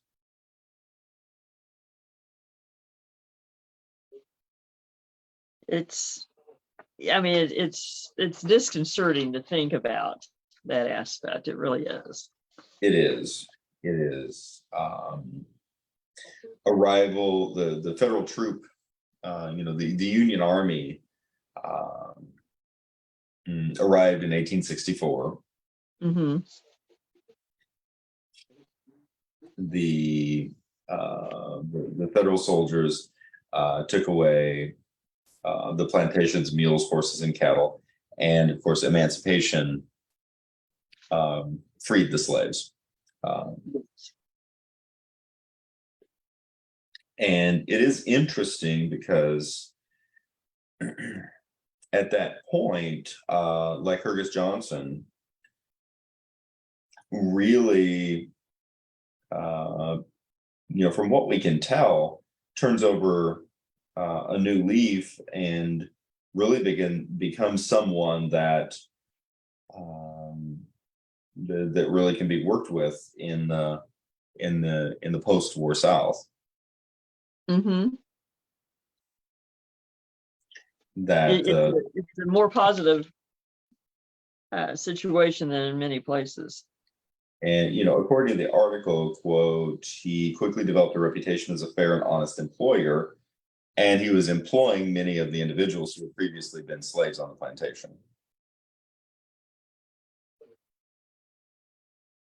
That's good. There was an interesting note that there were dozens of these types of plantation homes before the Civil War, and Lakeport is the only one to have survived. The fact that almost all of them were lost due to fire, neglect, natural disasters, and, as previously noted, the changing course of the Mississippi River. Yes. So I mean, it happened all up and down the river. So I'm still wrapping my head around the fact that you could build an 8,000 square foot mansion and then unfortunately lose it to the fact that the Mississippi River capriciously changed its course one day. Well, new meaning to the phrase "living on the edge." But something I'm fascinated by the statement that the plantation is not haunted. I'm just very curious about that. That's just me. Well, technically, the statement was, "We don't believe so." Yes, it's a very diplomatic response. Mm-hmm. Very, very diplomatic response. Not a categorical denial, but true. But something else happened in Chico County in 1871 that is not very well known. No, and a little different than sort of analogous situations elsewhere. They refer to it as a race war. This is a situation that there was a murder of African-American lawyer, Walthall Wynn, by 3 white men. And basically then the Black community retaliated. They took those 3 from jail, killed them, and basically prompted white residents to flee the county, where in so many areas during that time period, through the early turn of the century, similar situations ended up with Black populations fleeing. It did. I mean, this is very much a reversal of what was going on in other parts of the country, including portions of the Ozarks. Yes. It did happen in various other places in the Ozarks, in southern Missouri and northern Arkansas, and western Oklahoma. Yes, we had very, very unfortunate race riots happening, particularly around, I would say, approximately, what would you say, 1890 to about 1915, 1920? Roughly, yes. That you're looking at these types of things happening in St. Louis, Tulsa, Springfield, as well as other smaller communities within the Ozarks. Yes. Several actually pretty small areas as well, but it's regrettable on so many levels. But this situation, it kind of morphed a little bit. And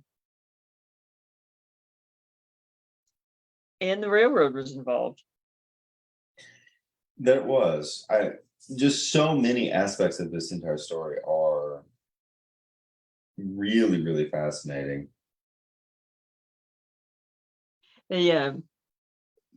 Basically meetings about bringing railroads through the county, and the argument erupted in which, when accused another man at the meeting of being a liar, and then who drew a pistol and then shot when. That's how it got started.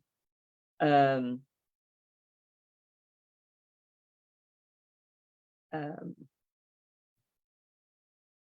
then, there's also, I found this interesting that various newspapers, regional newspapers, reported it very differently, depending upon their social and political leanings, with some newspapers describing it as a reign of terror, and other newspapers saying that the reports of violence and destruction were exaggerated.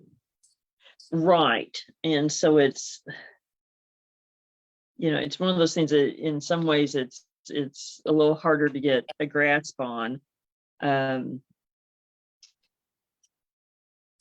Ultimately, the man who was shortly thereafter elected sheriff was held responsible for it and indicted. Was arrested. This was James Mason, and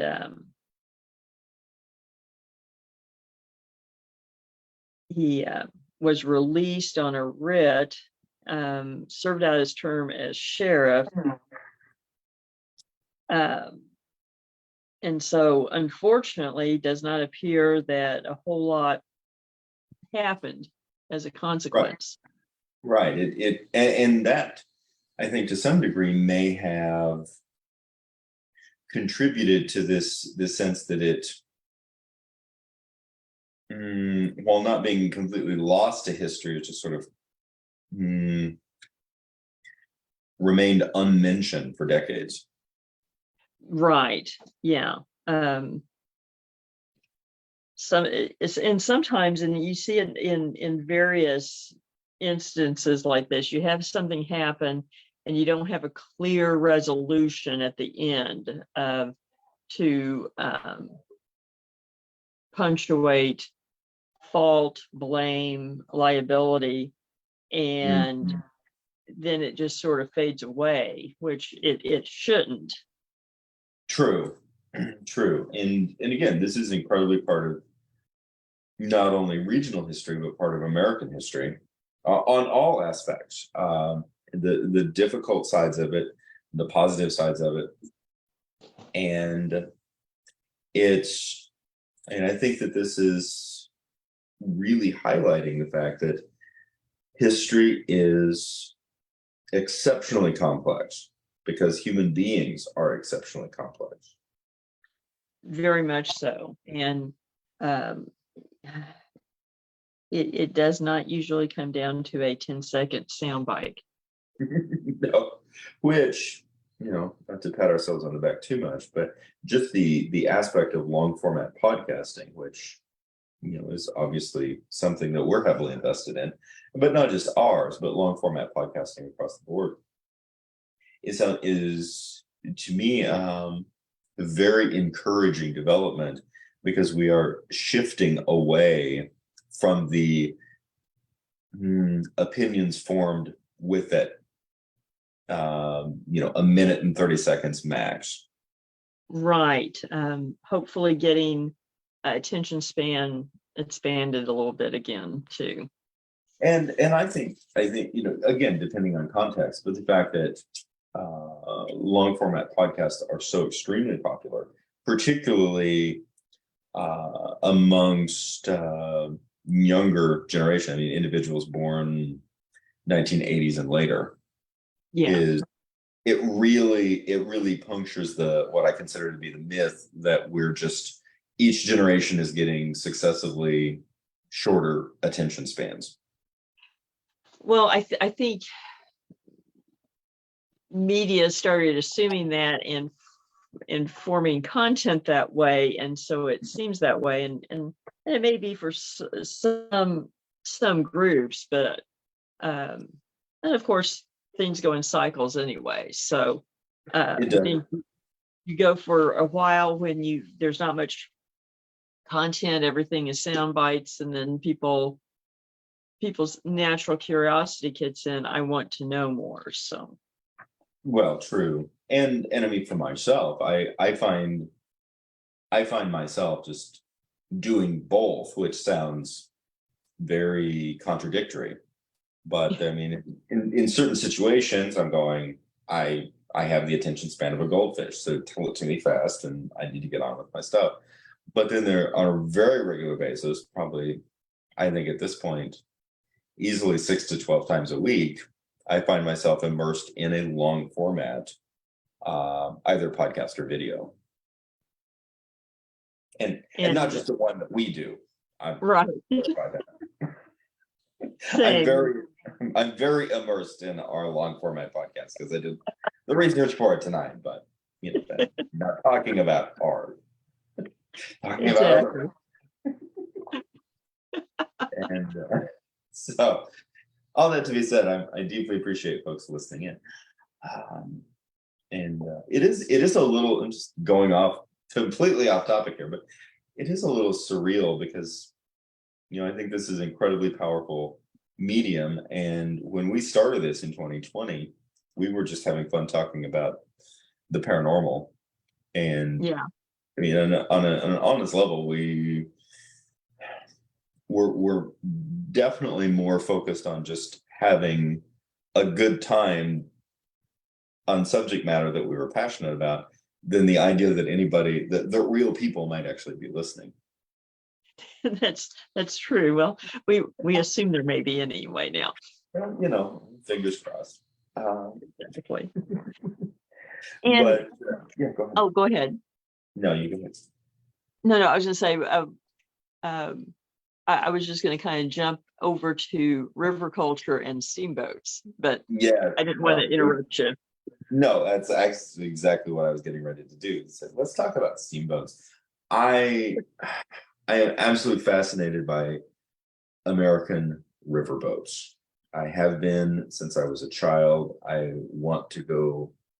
I want to get on one and have it steam down the river, preferably one that's not going to explode horrifically, as they were wont to do in the 19th century. Of course, they're vastly safer now because we have, rules and and safety checks and oversight. And those things were not happening in the 1850s. But there is just something magical and moving and terribly romantic about the majesty of the great American riverboat. There really is, and I've been on several, including on the Mississippi, and I love it. It's, for me, I love trains too, and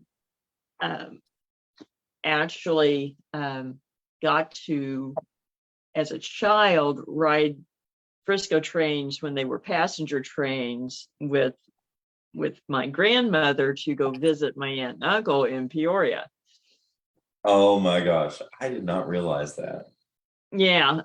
Well, my aunt and uncle, they lived at Galesburg, but we would, the train would go to Peoria. So, and my uncle was an electrician for the railroad. So we would go to Arkansas City, and then I would stay with my grandmother, and we would take the train to Illinois. And so you got to, you had sleeping car, you really weren't necessarily on there long enough for that, and then the dining car was what I loved as a child. What was that like? What was it all like? Well, to be honest, in my childhood visions, it was like being on the Orient Express. I love that. But very formal dining, and I remember it when I was younger doing it, because probably did the first time when I was about 5, and really wondering how the plates stayed on the table, because you could, you would hear the wheels, and there'd be the jangling and everything, and just wondering why everything didn't slide off the tables in my 5-year-old brain. That is very, very cool. Very, very cool. Now I'm wondering where the train crossed the river. I don't know why that is fascinating to me. That I'm not positive. I mean, I would assume probably at St. Louis, but I don't remember. I don't Yeah, remember for sure. yeah, and trains, of course, are a ubiquitous part of our infrastructure. They're very romanticized for obvious reasons, and yet the train was a moment of modernity that replaced an earlier infrastructure. Hmm. That infrastructure being the heyday of the Great American Steamboat. Really is, and the ones that you can go on now, I mean, they're great, but they definitely are a little more of a sanitized experience. Just the descriptions of the steamboats of the era and everything that was there between the people and the wares and the saloon and the smells and so forth, a very rich experience. And I think as you noted, I think with the train, for many individuals, particularly children, it was a very exotic experience. Very much so. I mean, and you just think about it, just like a train whistle, you would have, you know, the whistles, the horns approaching a port to stop and clanging the bell to signal that it was leaving. Very much similar rituals that were carried on with the trains and came from steamboats, really. It did. It did, I think. And so coming back to going, what does this have to do with the Ozarks? Riverboat culture heavily impacted the Ozarks in the 19th century. Yes. And in a lot more places than people think. We're not just talking about the Mississippi and the Missouri or even the Arkansas River. On the perimeters of the region, steamboats, including passengers and freight, infiltrated the interior of the Ozarks to the very interior. I mean, into northern Arkansas, southern Missouri, up to the Osage River, that we look at today and think there's no way a boat could go on that river or that creek. Right. So there's a couple of dynamics to take into account in terms of our riverboat history. One is when they say that the riverboats had a shallow draft, they meant it. They did. I mean, there were, in one of the articles for tonight, there was the account of the boat getting into deep water, and they said it was 4 feet. There was some of the largest steamboats that were built in the 19th century were built in such a way, and of course it is important to know, these were boats by the technical definition. They were huge. Mm-hmm.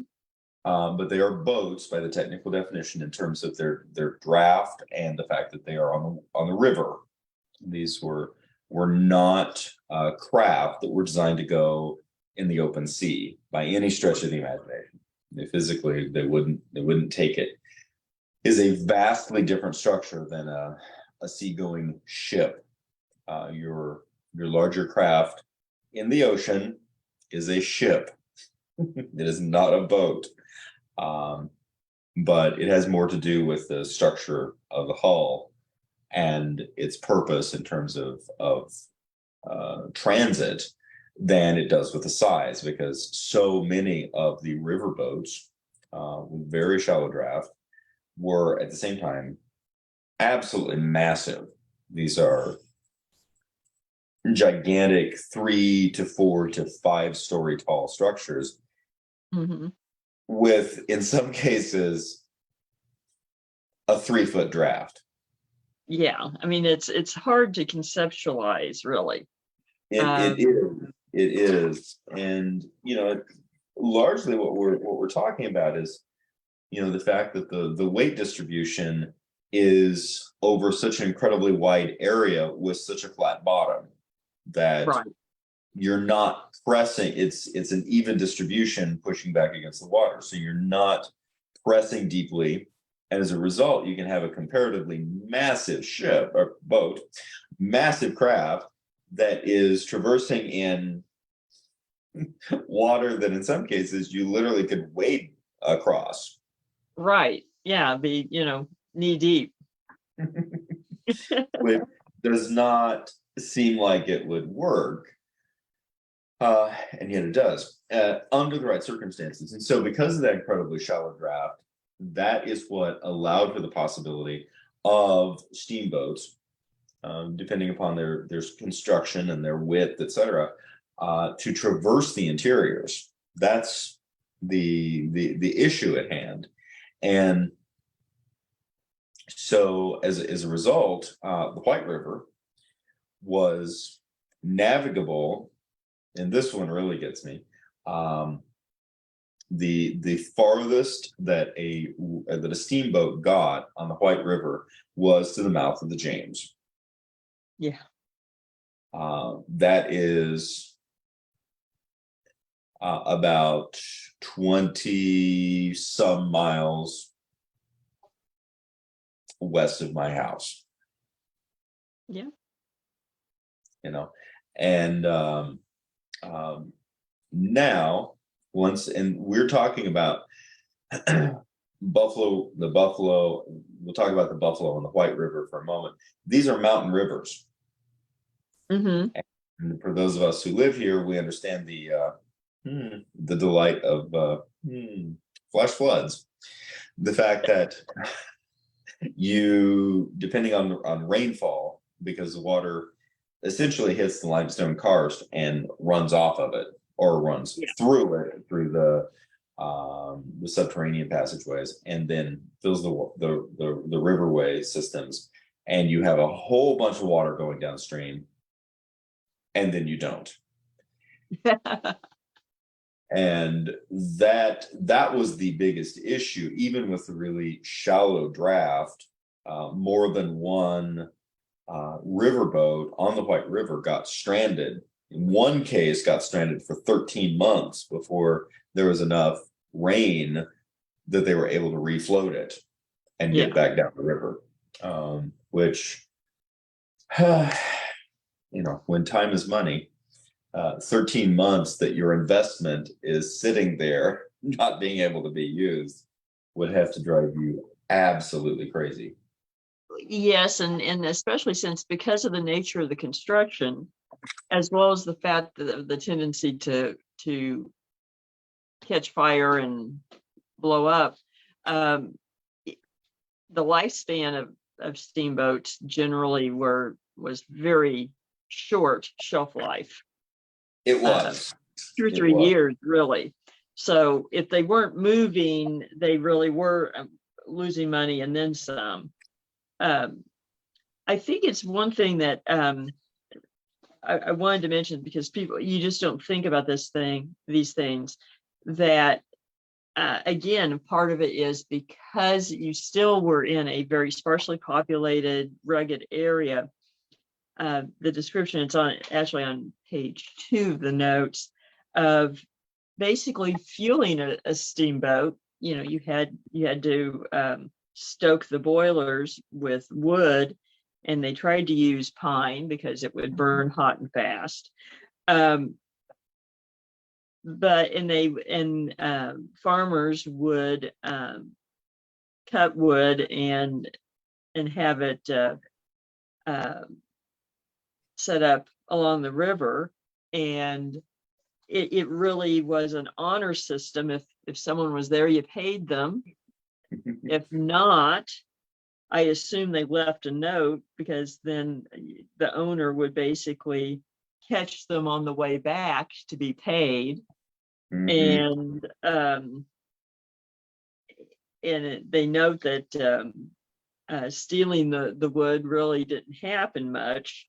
And then if you ran low and where there wasn't cordwood ready, that the custom was you could take the rail fence and then reimburse the farmer.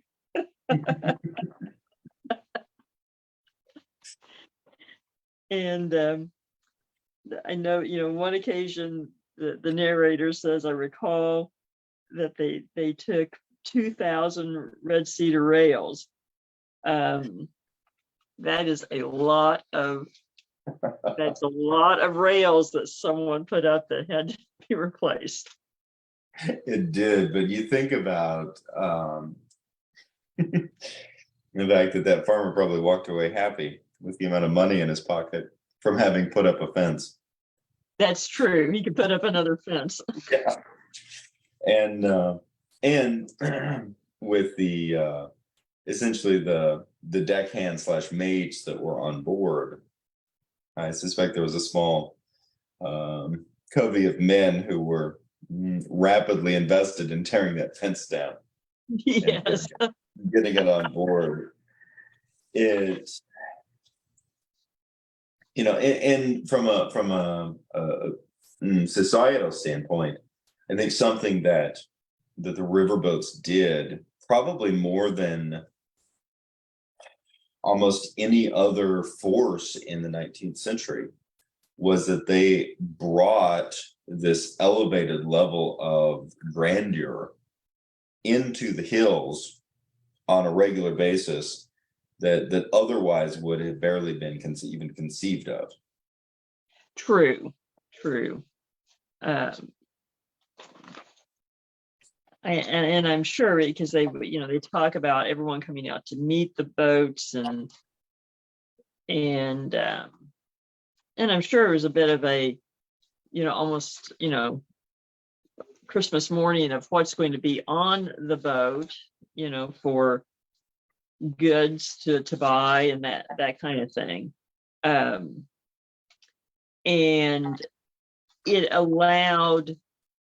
it really went a long ways to allow settlement and establishment of various cities in the interior of the region. We talk a lot about being in, the upland plateau, and there were very few roads, no railroads, and the interior really was dependent on these steamboats and keel boats as well in order to make any progress. And it was a great time to fill your eggs. Yeah. Touche. That was in the great. This is a great article. White River Articles by John Quincy Wolfe Sr. Early Days in the White River. Thanks to lion.edu. And just some wonderful references and memories, and the fact that a reference to the dining room on one side of the hall, the bar on the other, the fact that the space was stocked with candy, apples, oranges, lemons, pineapples, raisins, and figs that were for sale. And the other side of the hall, the preparation of eggnog, mint juleps, rock and rye, cocktails, sour toddies, and other mixed and fancy drinks involving the use of sugar, rock candy, lemons, whiskey, nutmegs, spices, and not very much water. Yeah. Yeah, I like that. And when you think about it, the idea of pineapples and figs in the interior of the Ozarks in the 1800s, it really shows just how interconnected transportation was even at that point. It does. And it's something that in terms of my own personal family memories, that the railroad did for us in southern Iowa at the turn of the 20th century. And there is a couple of notes from both sides of on my mom's side of the family in regards to Lucas and Sheraton, Lucas County, Iowa. And one of them was that my great grandpa, my grandma's dad, all the kids, and they lived back in a holler. A very small home on the side of the mountain. It wasn't a mountain, but it's definitely the side of the ridge. And one time he went to town, and the railroad had brought in bananas, and he bought the entire whatever you call it, the entire cluster. The entire cluster that, like probably 50, 60, 70 pounds of banana, and brought it home because it was such a treat, and he wanted his kids to be able, at least once, to be able to eat all the bananas that they wanted. And a separate clump of bananas had been brought in at some point in there, and a Latin American tarantula fell out of the clump, and they were so fascinated that they built, not my family, but someone in Sheraton built him a terrarium and put him in the storefront window of the probably Piper's. I'm not sure. I'm guessing it was Piper's grocery store, which is still there. It's a candy store. That's neat. And I think, and put the you could go by and see the pet tarantula that had fallen out of the banana clump cluster. So there was that. But the other thing is that in late November, early December, you could, as a result of the trains coming from the East Coast, you could purchase fresh oysters from the Atlantic, packed in ice. And there's the reason that oyster dishes made their way into the Christmas menu by around 1890 to 1900, and this was a tradition by 1910 in Southern Iowa. Yeah, and so many people, oyster dressing, and people wonder, well, why? And it really does come down to those almost random fats that they were brought in by train, and so very much that was happening with steamboats beforehand. Yes, which is your pineapple, your lemons and oranges and things that would not have been available, and then just the experience. I mean, this reference again in the article, the steamboat Josie Harry, built in Pittsburgh at the cost of $55,000. Cabins were carpeted in silk velvet at the cost of $11 a yard. Carried the first electric lighting system ever used on the river, and this was in the 1880s. Yeah, which is just about the same time that Edison first strung lights in New York City. Yes. Her bell weighed 1,800 pounds. The clapper was 110 pounds. And the whistle, so the owner said, could be heard 50 miles away. Wow. She was regarded as the most beautiful steamboat the writer ever saw. And in 1893, she was destroyed by fire 16 miles below Memphis. Yeah. And that was the fate of a lot of ships, and that may bring us to perhaps the most tragic steamboat incident in American history, and to this day is the largest military maritime disaster of all time in America. Yes, which is the Sultana. And The Sultana was a side wheel steamboat built in Cincinnati Hmm. in February of 1863. 3 decks tall, 260 feet long, approximately 70 feet wide. Almost the size of a football field. Yes. And built for the New Orleans cotton trade, and spent the first 2 years carrying troops and supplies up and down the Mississippi River for the Union Army until Vicksburg was captured in July of 1863. Now, I Mhm. thought this was interesting. Then after that, carried cotton and goods and passengers between New Orleans and the home port of St. Louis. And that is interesting because the majority of commercial river traffic, was stopped during the war. Yeah. And But some things had to get through, right. and for troops. So And the other thing, in an interesting structure, um, the proverbial prize, and in some cases the literal prize, went to the fastest steamboats. yes. There was I think it would be fair to say that there's a great deal of machismo involved in terms of who can get their steamboat there first. Yes. Very much so. And something that I did not know until reviewing these articles was that the symbol of a speedy steamboat was a set of elk antlers.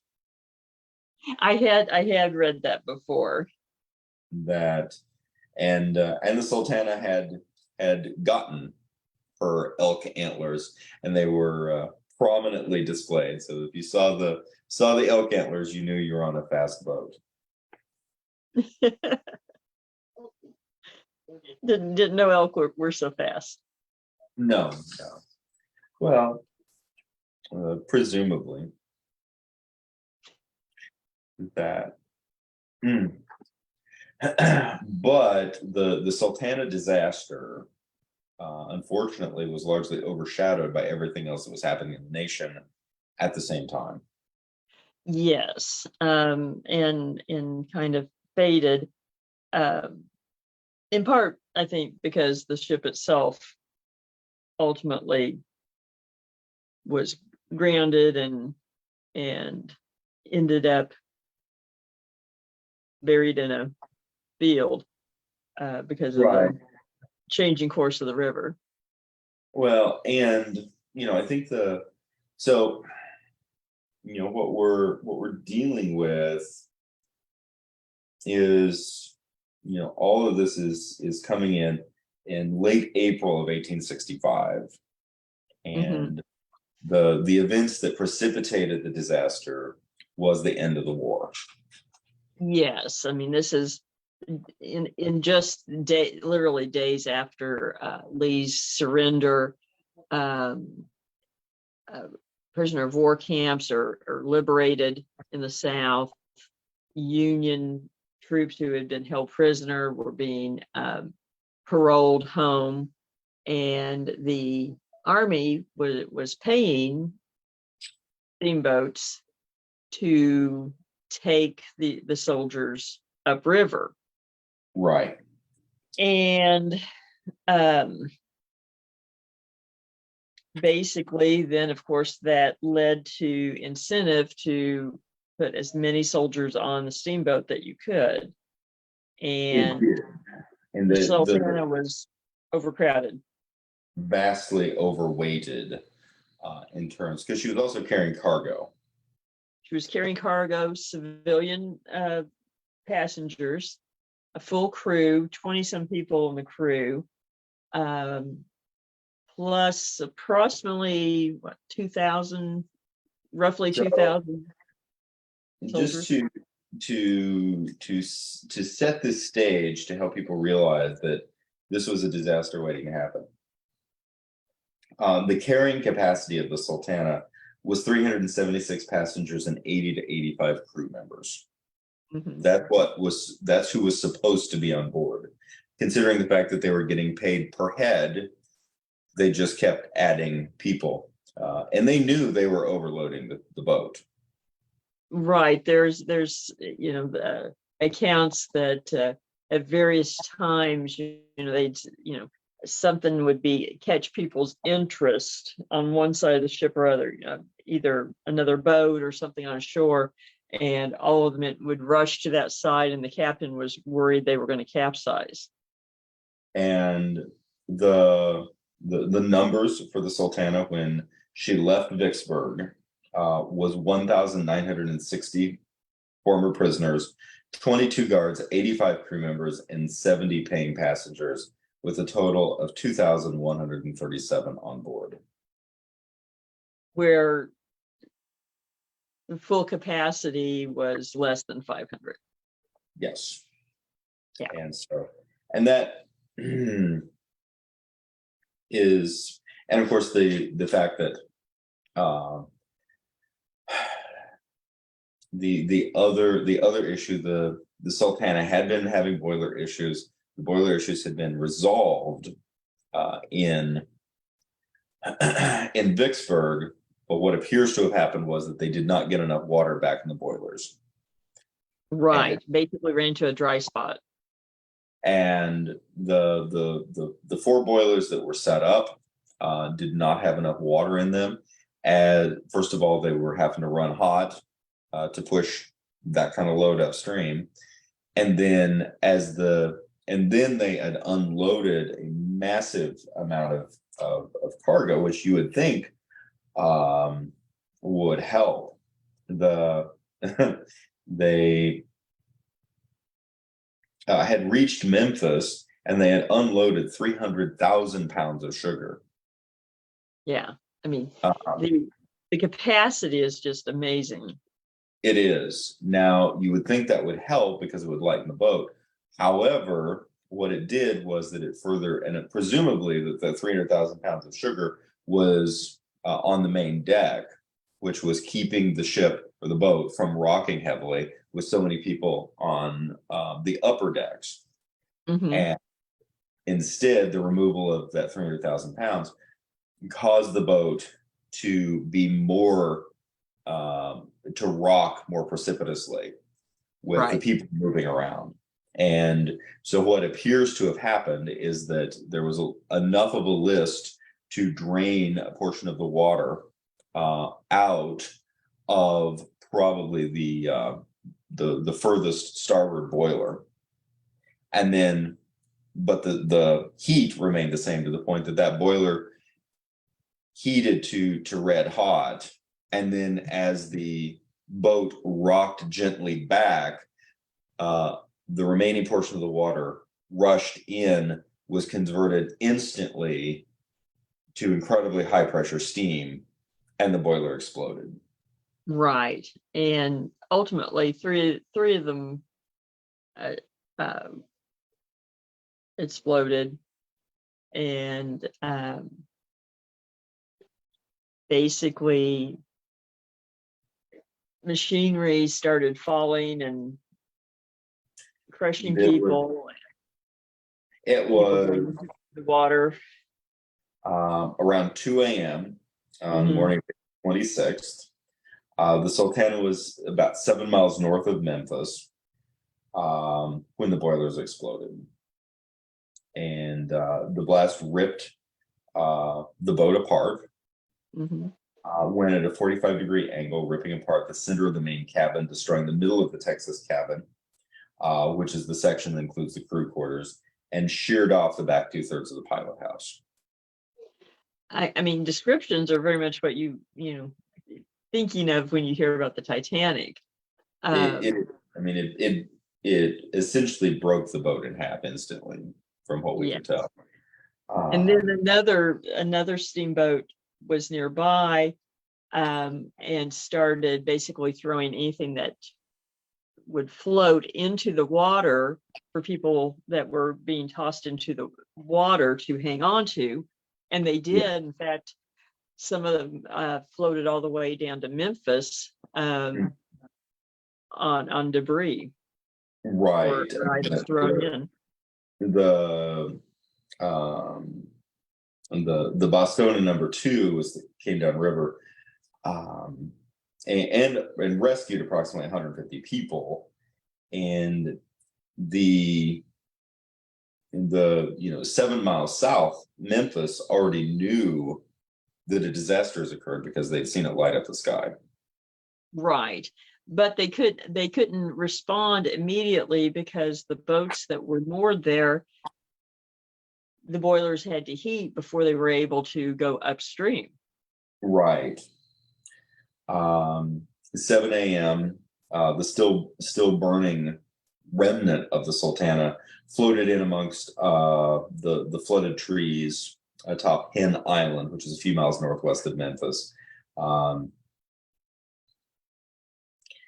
And not long after that, then sank.